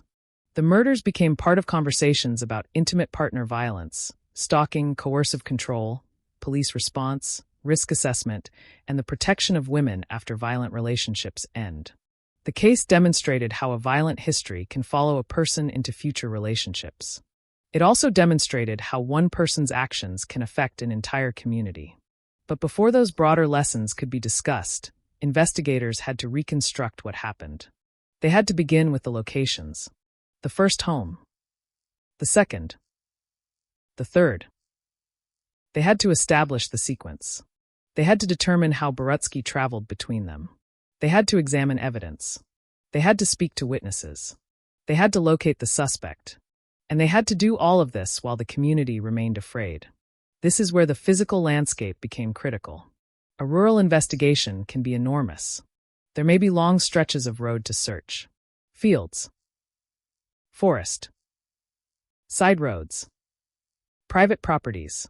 Areas where a person could leave a vehicle and disappear on foot. The police response, therefore, had to account for geography. A suspect who escapes into a dense urban environment can disappear among thousands of people.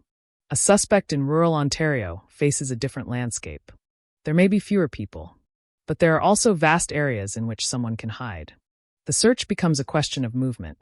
Where could he go? Which roads would he know? Where might he abandon his vehicle? Who might see him? What properties could he reach? What terrain could he cross? And how quickly could officers cover it? By the time the police search intensified, Borutsky's name was known. The community knew they were looking for a dangerous man, and the police knew they had to find him. But the investigation had another dimension. They were not only searching for a suspect. They were beginning to understand a motive. The 3 victims were connected to him. That connection meant the murders required more than a simple forensic explanation. The investigators had to understand relationships. They had to understand history. They had to understand why these particular women had been selected. And that meant going backward. back through years of interactions, back through previous incidents, back through court records, back through the history of a man whose violence had already been documented. The further investigators went backward, the more the final day began to look like the culmination of a much longer story. Not inevitable, not predetermined, but connected. That distinction matters. Nothing about Borutsky's past made the murders unavoidable.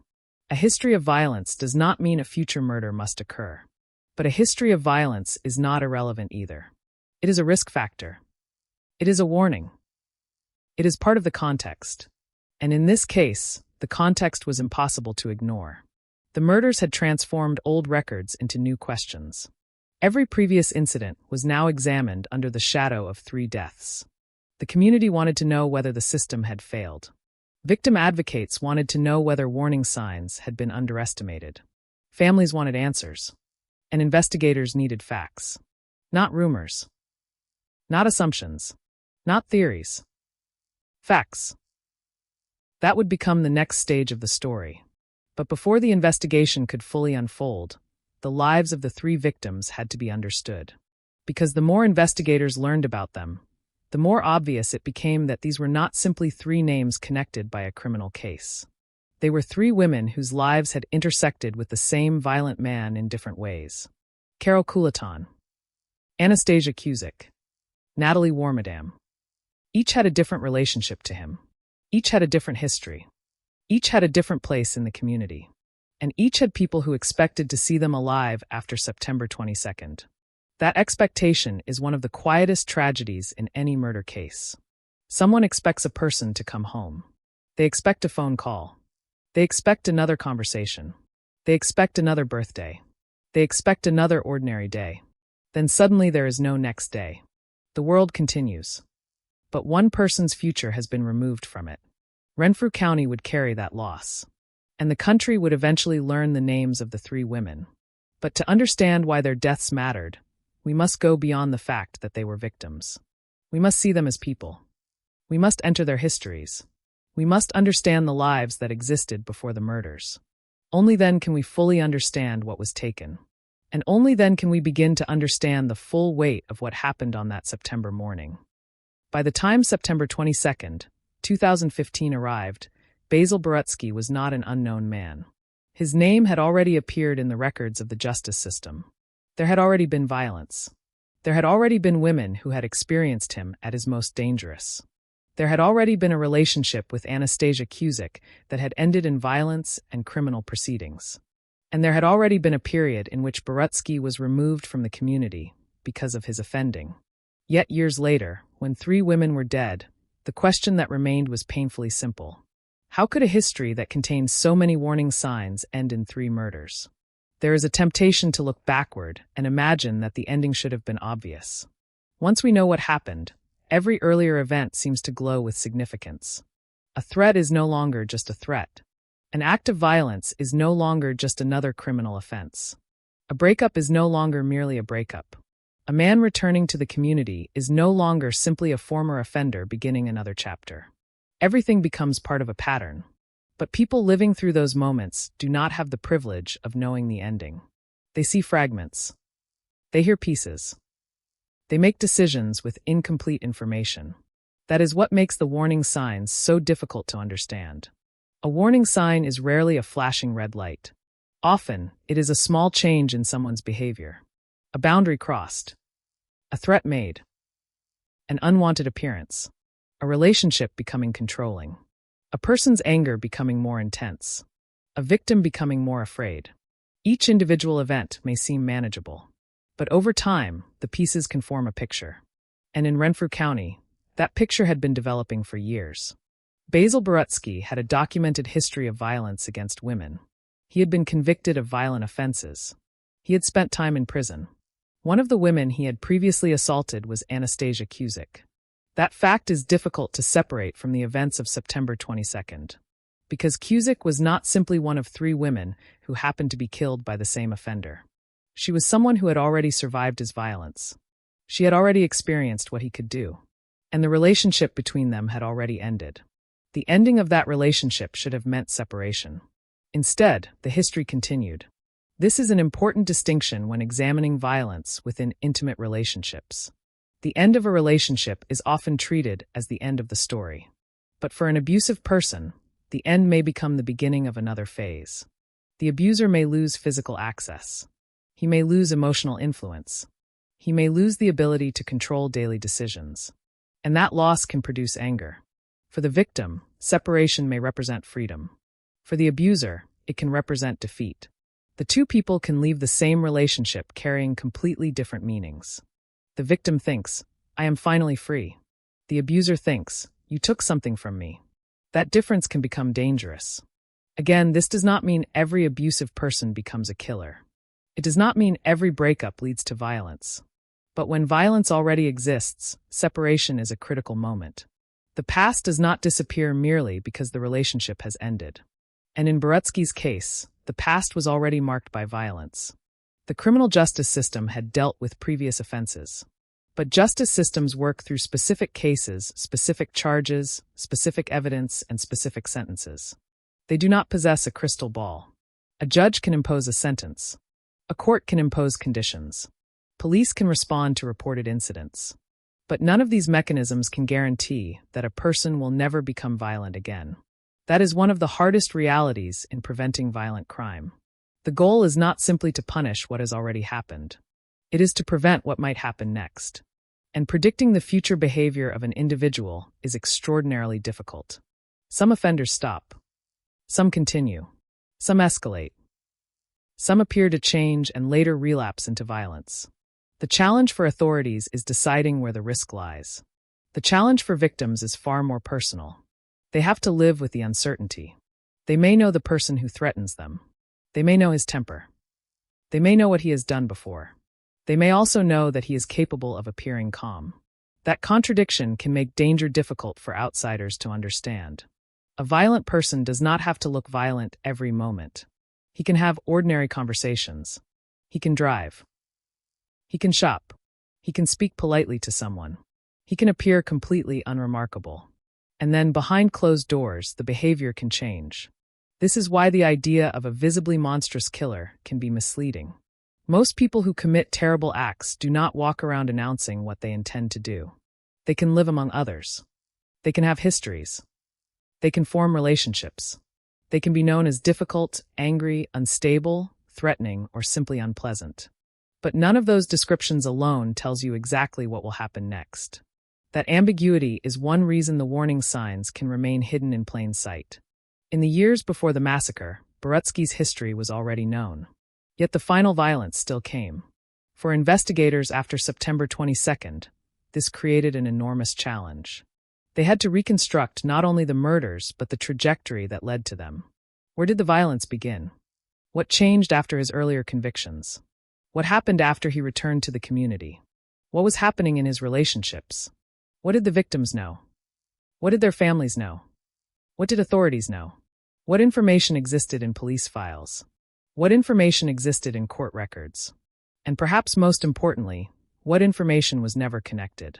These questions would eventually become central to the broader examination of the case. But on the morning of the murders, none of those questions mattered to the people simply trying to live their lives. Carol Couleton was living in her rural home. Natalie Warmadam was living with her own family and responsibilities. Anastasia Cusick was living with the history of a relationship she had already left behind.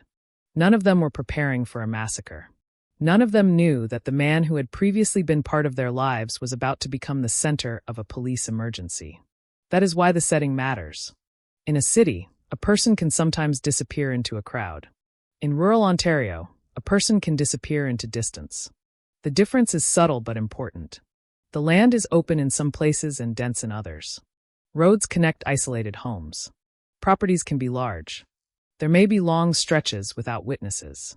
And if someone is moving deliberately from one location to another, the geography can help conceal the sequence until investigators begin putting the pieces together.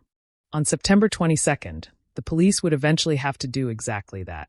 They would have to reconstruct a path through the county. They would have to understand how the suspect moved. They would have to establish the order of events. They would have to identify where the victims were found. And they would have to determine what evidence connected those locations. But before all of that, there was a much larger emotional question.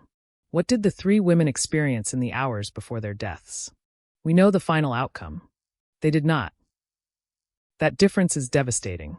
When we watch a thriller, the audience often knows something the character does not. We see the danger behind the door. We know the figure approaching the house is the killer. The character does not. Real victims do not have the advantage of cinematic perspective. They cannot see the story from above. They cannot hear a narrator warning them. They experience only the moment in front of them. For Carol, the moment was her home. For Anastasia, it was the return of a man from her past. For Natalie, it was another encounter with a person who had become dangerous. Each woman was living inside a reality that, at the time, did not yet contain the word massacre. That word came later.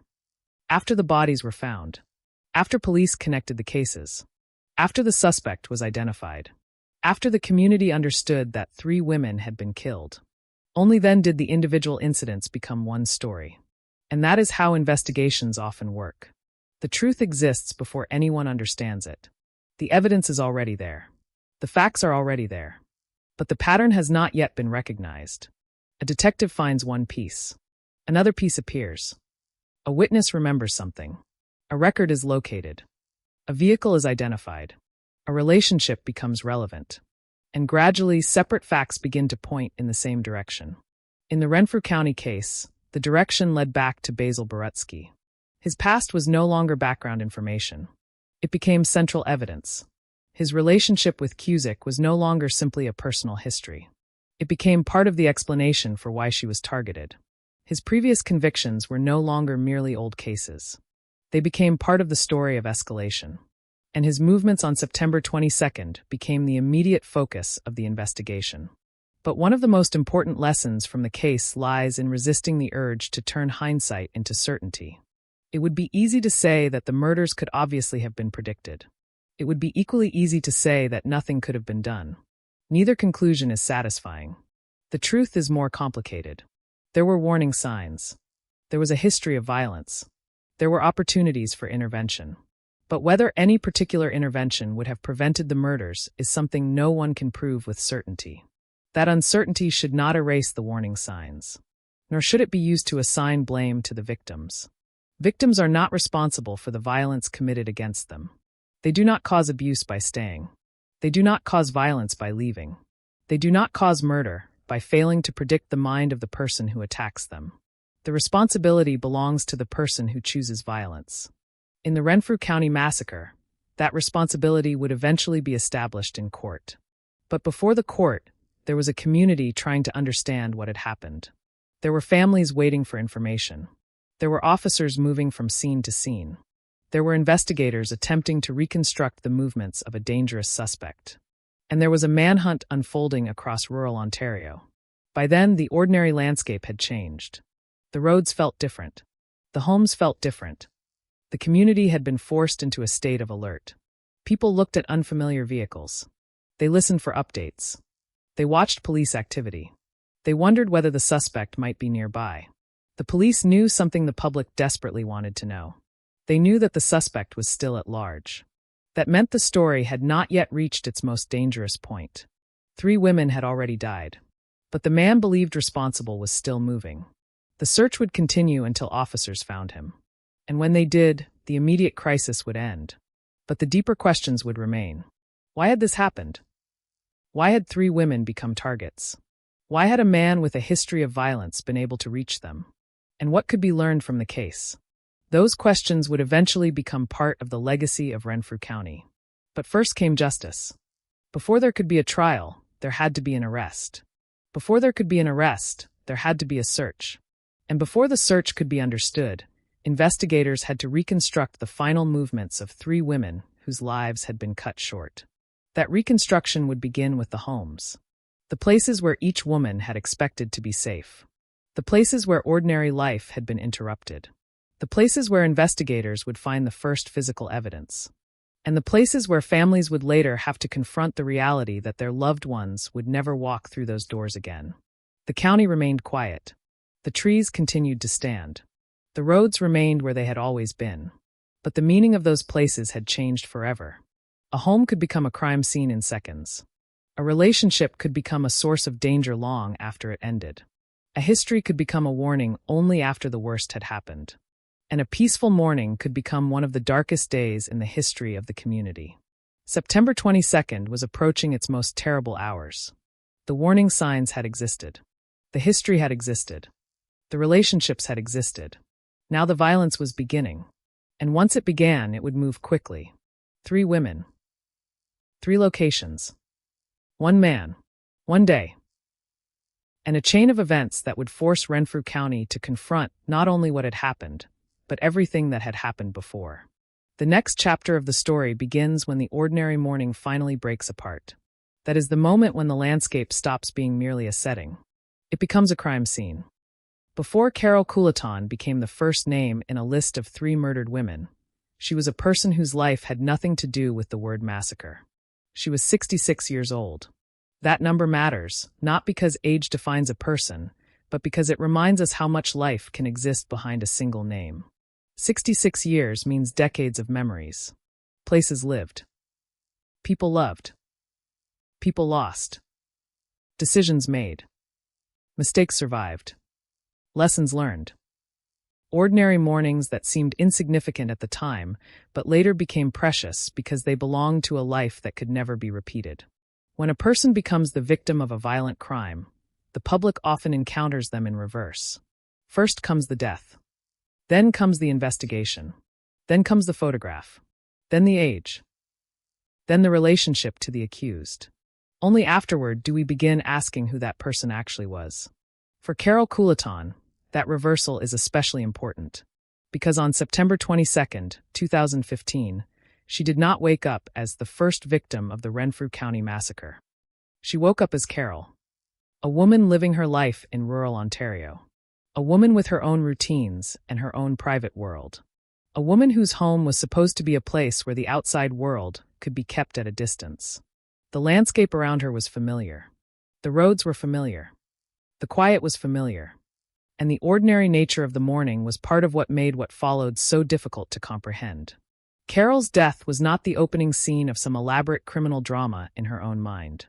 There was no reason for her to know that the day would end with police officers entering her property. There was no reason for her to imagine that her home would become part of a major homicide investigation. There was no reason to believe that the man who was approaching her would become responsible for 3 deaths. That is one of the cruelest aspects of murder. The victim is living in the present. The audience knows the future. We know that the next moments are dangerous. We know that the person approaching is not simply another visitor. We know the ending. Carol did not. To understand the horror of what happened to her, it is necessary to resist the temptation to rush directly into the murder. We need to stay with the life first, because a life is always larger than the way it ends. Carol was 66. She belonged to a generation that had experienced enormous social and technological changes. The world of her childhood had been different from the world of 2015. The people around her had grown older.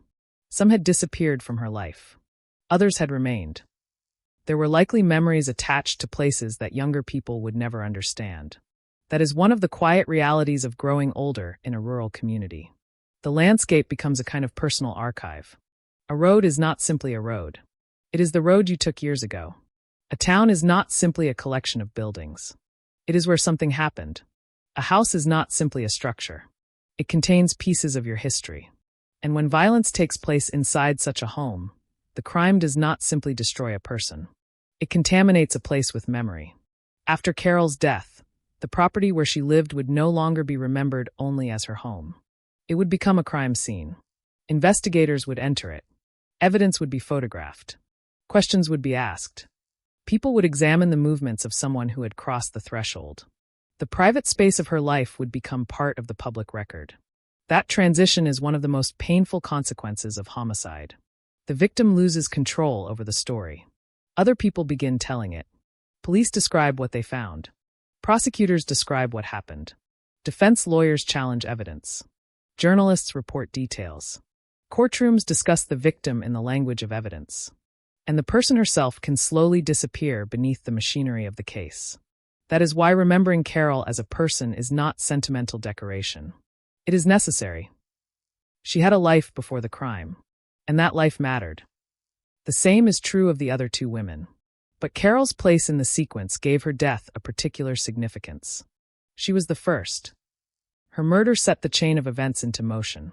At the moment she died, nobody outside the immediate circumstances knew that two more women would soon be killed. There was no completed pattern yet. There was only a single act of violence. The police did not yet have the full picture. The community did not yet know that a killer was moving through the county. Carol's death was therefore experienced first as an individual tragedy. Someone would have to discover that something was wrong. Someone would have to call police. Someone would have to arrive. Someone would have to enter the home and realize that an ordinary day had become a homicide investigation. The first discovery of a murder is always a moment when reality changes. Before that moment, something is wrong. After it, there is no ambiguity. Someone is dead. The place is no longer ordinary. The police are involved. And the question becomes immediate. Who did this? In Carol's case, the answer would eventually lead to Borutsky. But at first, investigators had to work with evidence. They had to examine the location. They had to establish what had happened. They had to identify the victim. They had to begin reconstructing the timeline. And somewhere beyond that first scene, Borutsky was still moving.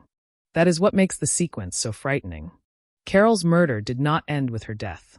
It became the first point in a chain that continued. The killer left the location. He did not stop. The danger moved with him. But Carol's story deserves to remain separate from the actions of the man who killed her. Because it is easy for the killer to dominate a true crime narrative. His decisions create the suspense. His movements create the investigation. His psychology becomes a subject of fascination. His face appears on screen. His name becomes searchable. And slowly, the person who committed the crime can become more famous than the people whose lives he destroyed. That is something a responsible story must resist. The center of this case should not be Basil Borutsky's notoriety. It should be the lives of Carol, Anastasia, and Natalie. Carol had lived 66 years before the final morning. Borutsky had only one day to take her life. That is an important difference. The crime lasted moments. Her life did not. Her life existed across decades. It contained relationships and experiences that the crime cannot erase. The fact that the public may know little about some of those experiences does not mean they were insignificant. Most human lives are not documented in newspapers. Most memories exist only inside families and friendships. A person can be deeply loved without ever becoming famous. A person can matter enormously without appearing in a history book. Carol's value was never determined by how much the public knew about her. She mattered because she was a human being. And to the people who knew her, she mattered in ways no court document could fully capture. This is also why the language used to describe victims matters. Calling someone the first victim is factually correct, but it is incomplete. Calling Carol a 66-year-old woman who was murdered is accurate, but it still tells us only how she died. The deeper question is who she was while she was alive. That question is difficult to answer in a case where the surviving public record is dominated by the murders and the trial. But even the limited details can remind us of something important. Carol was not living for the sake of the future courtroom. She was living in the present. She had a home. She had routines. She had people who knew where she was. She had a life that felt ordinary because ordinary life is what most people expect to have. And that expectation is fragile. We assume tomorrow will resemble today. We assume the people we love will still be there. We assume that familiar places will remain familiar. Murder shatters those assumptions instantly. For Carol's loved ones, September 22nd became a permanent dividing line. There was the world before the phone call, and the world after. There was the time when Carol could still walk into a room, and the time when she could not. There was a future in which she was still present, and a future in which she was absent. Grief creates a strange relationship with time. The person is gone, but memories remain intensely alive. A family can remember the smallest details. The way someone spoke. The way they laughed. The things they always did. The phrases they repeated. The places they liked. The routines that seemed unimportant until they stopped happening. Those details are often what make a person real after death. They also reveal how much is lost. A murder does not remove only one moment. It removes every future moment that person would have experienced. Every future birthday. Every future conversation, every future photograph, every future decision, every ordinary afternoon. That is the true scale of a life taken violently. And Carol was not the only woman who would lose those possibilities that day. But she was the first. Her death opened a sequence that would continue through Renfrew County. The man who killed her would leave her home and continue toward another woman. That movement transformed the case. Had Borutsky stopped after Carol, the investigation would have been terrible enough. But he did not stop. He continued. And eventually, Anastasia Cusick would become the second victim. Then Natalie Warmadam.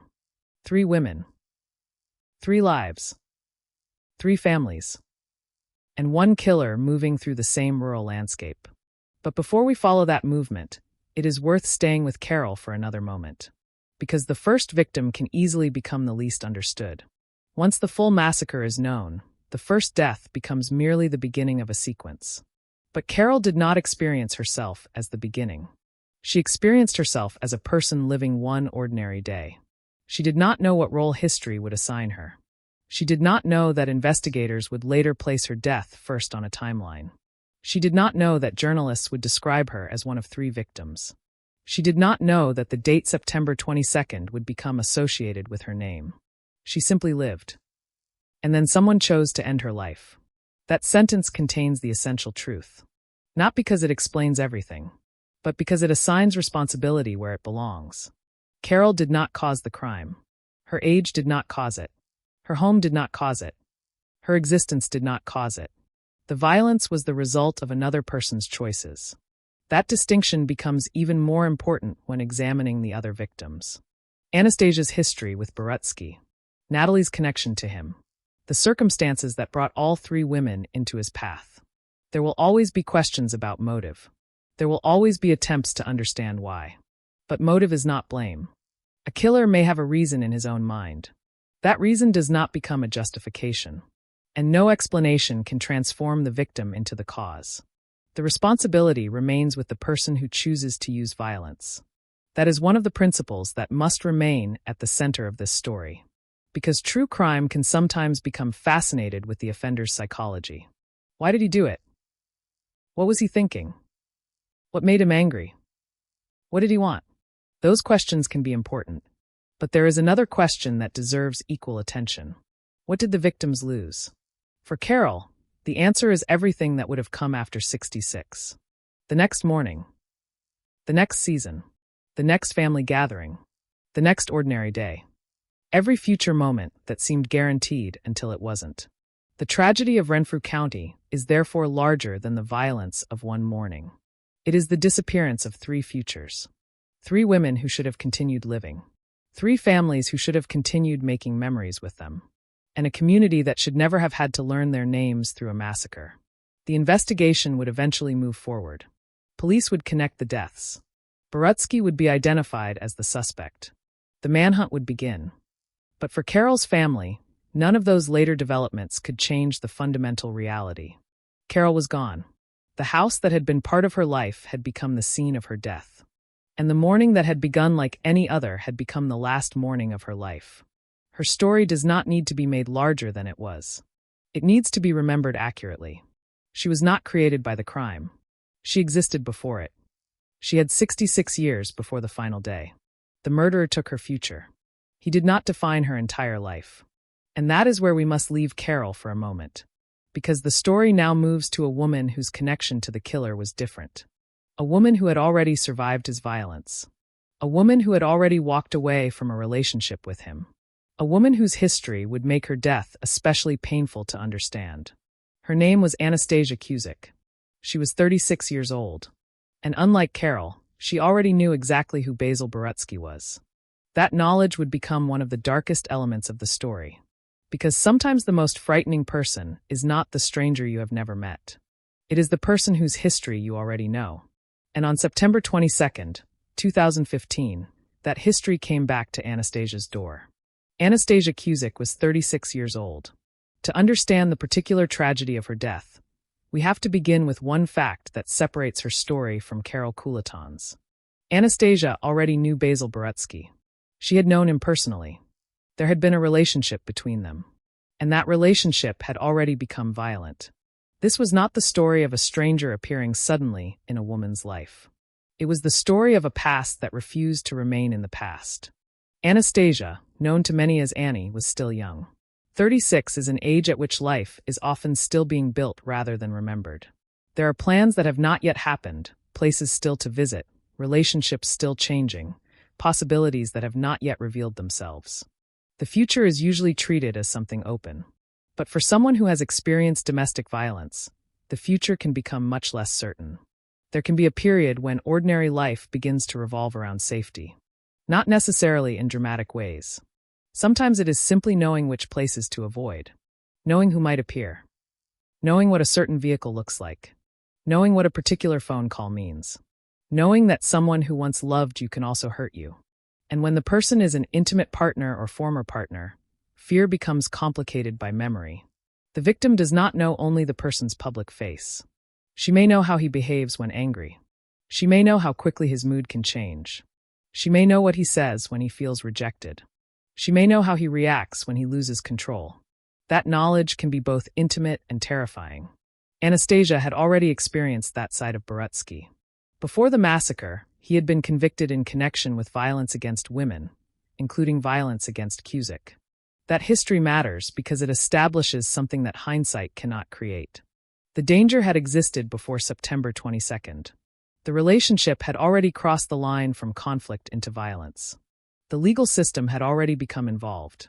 Borutsky had already faced consequences for his behavior. And yet, years later, the two remained connected by the consequences of that past. This is where the story becomes difficult. Because from the outside, people sometimes imagine that once an abusive relationship ends, the danger ends with it. The couple separates. One person leaves. The other moves on. The chapter closes. But real life does not always work that way. An abusive relationship can leave behind fear long after the physical relationship has ended. The abuser may continue trying to influence the victim.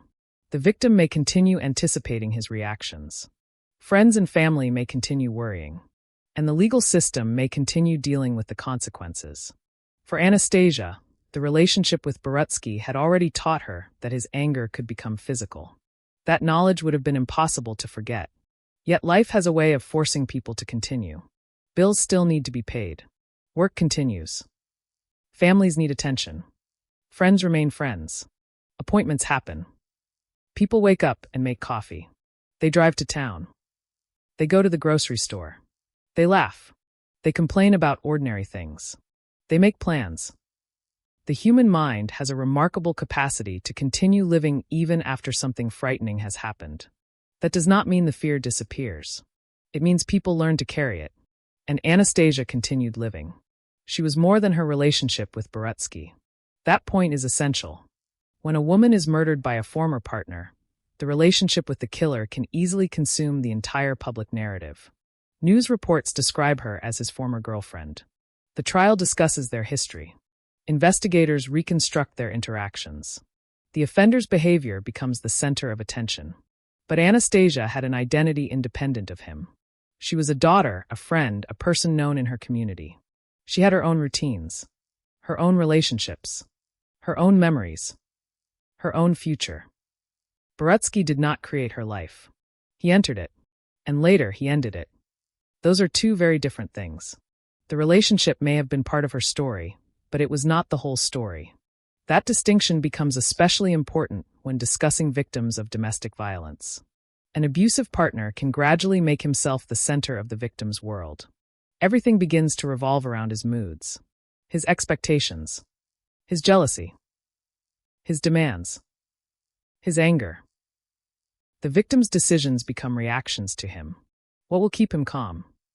What will make him angry? What can be said?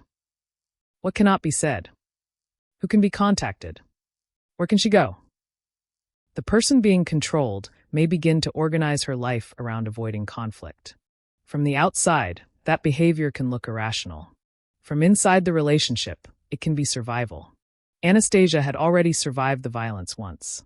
She had lived through the relationship. She had separated from him. And she continued forward. That alone makes what happened later especially devastating. The person she had once had a relationship with eventually became the person who killed her. There is a profound betrayal contained in that transformation. A former partner knows things about you that strangers do not. He may know your routines. He may know where you live.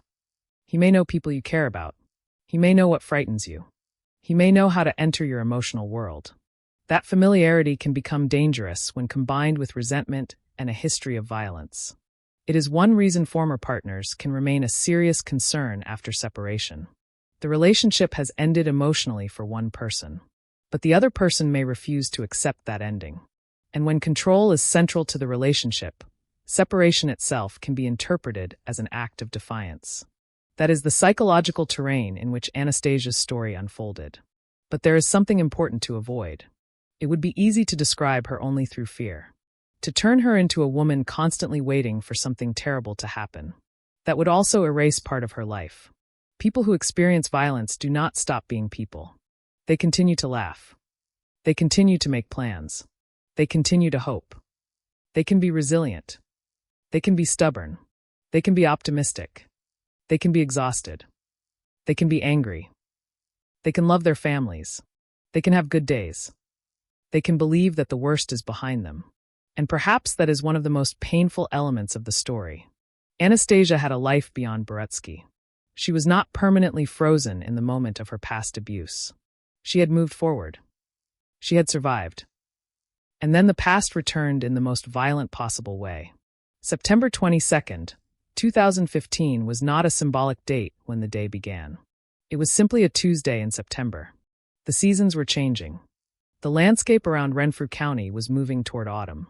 The roads were still familiar. The houses were still homes. People were beginning another ordinary day. Anastasia was alive. She had a future. And somewhere in the same region, Basil Boretsky was moving toward her. The sequence that day is crucial. By the time Boretsky reached Anastasia, Carol Kuliton had already been killed. That meant the violence had already begun. The man approaching Anastasia was no longer merely a former partner with a violent history. He was already a murderer. But Anastasia did not know the complete picture. She could not see the morning from the perspective of investigators who would reconstruct it later. She did not know what had happened elsewhere. She did not know that another woman had already died. She could not know that she was about to become the second victim. That is the terrible asymmetry of real-world violence. The perpetrator may possess information the victim does not. The victim may have no reason to understand how rapidly the danger has escalated. A person can wake up believing that she is dealing with an old problem. Meanwhile, the person approaching her may have already crossed into something much darker. The exact sequence of events at Anastasia's home would later be examined by investigators and presented in court. But the emotional reality can be understood without sensationalizing the final moments. She was confronted by a man with whom she had a violent history. The encounter ended with her death. And once again, the home became a place of violence. That word matters. Home. The place where people are supposed to have control over who enters. The place where the door can be closed. The place where familiar objects provide comfort. The place where a person can finally relax. For victims of domestic violence, however, home can become complicated. If the person causing fear knows where you live, there may be nowhere that feels completely safe. The front door is not necessarily a barrier. The windows are not necessarily barriers. The phone may not be a source of comfort. The familiar road may not feel familiar anymore. Anastasia's experience with Boretsky meant that this danger was not theoretical. She had already lived through his violence. That is why her story became so important after the massacre. Her death raised questions about how society understands risk after domestic violence. When a man has already assaulted a woman, what happens when he returns to the community? What happens when the relationship ends? What protections remain? How long should those protections remain? What information should be shared? What does a victim need in order to feel safe? And what happens when the legal process treats one violent episode as completed while the relationship itself remains part of the victim's daily reality? These are not questions that can be answered simply. But the massacre made them impossible to ignore. Anastasia's death also changed the meaning of the previous violence. Before September 22nd, the earlier assault was one chapter in a criminal history. After September 22nd, it became part of a much larger pattern.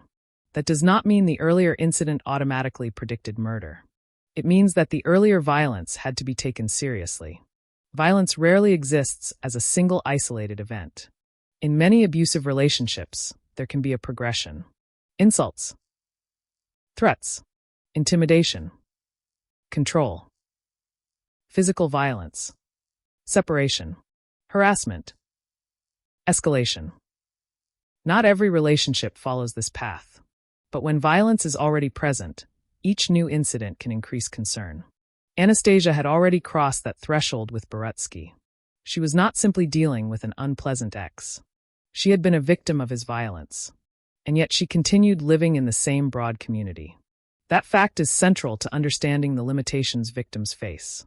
Leaving an abusive relationship does not always mean leaving the geographical area. A person may have work there, family there, friends there, a home there, a life there. The idea that a victim should simply disappear somewhere else places an enormous burden on the person who has already been harmed. Why should she have to abandon her community? Why should she have to rebuild her entire life because someone else refuses to respect her boundaries? These are difficult questions, but they expose the imbalance created by abuse. The person causing the danger can remain mobile. The victim may be the one forced to change everything. And even then, there is no guarantee. The tragedy of Anastasia's death was that she had already done something many victims struggle to do. She had left. She had separated from the person who had harmed her. She had continued living. Yet the violence followed. That reality would later resonate far beyond Renfrew County. Her death became part of the public conversation about what happens after a woman leaves an abusive partner. It forced attention onto the danger that can persist after separation. It also forced attention onto the importance of taking histories of violence seriously. But on September 22nd itself, there was no policy discussion. There was no public inquiry. There was no courtroom. There was only a woman and a man with a violent past between them. And then there was silence. The kind of silence that follows irreversible violence. Somewhere, a family would soon realize that Anastasia was not coming home. A friend would eventually learn that something had happened. Police would begin putting together the connection between separate locations. And as the information accumulated, the horror would become clear. This was not an isolated killing. Another woman was dead. Carol Coulaton. Then Anastasia Cusick. And there was still another victim to come. Natalie Warmadam. 3 women who had lives independent of one another. 3 women connected by geography and by the actions of one man. Anastasia's story is therefore a bridge between the first murder and the third. She shows how the past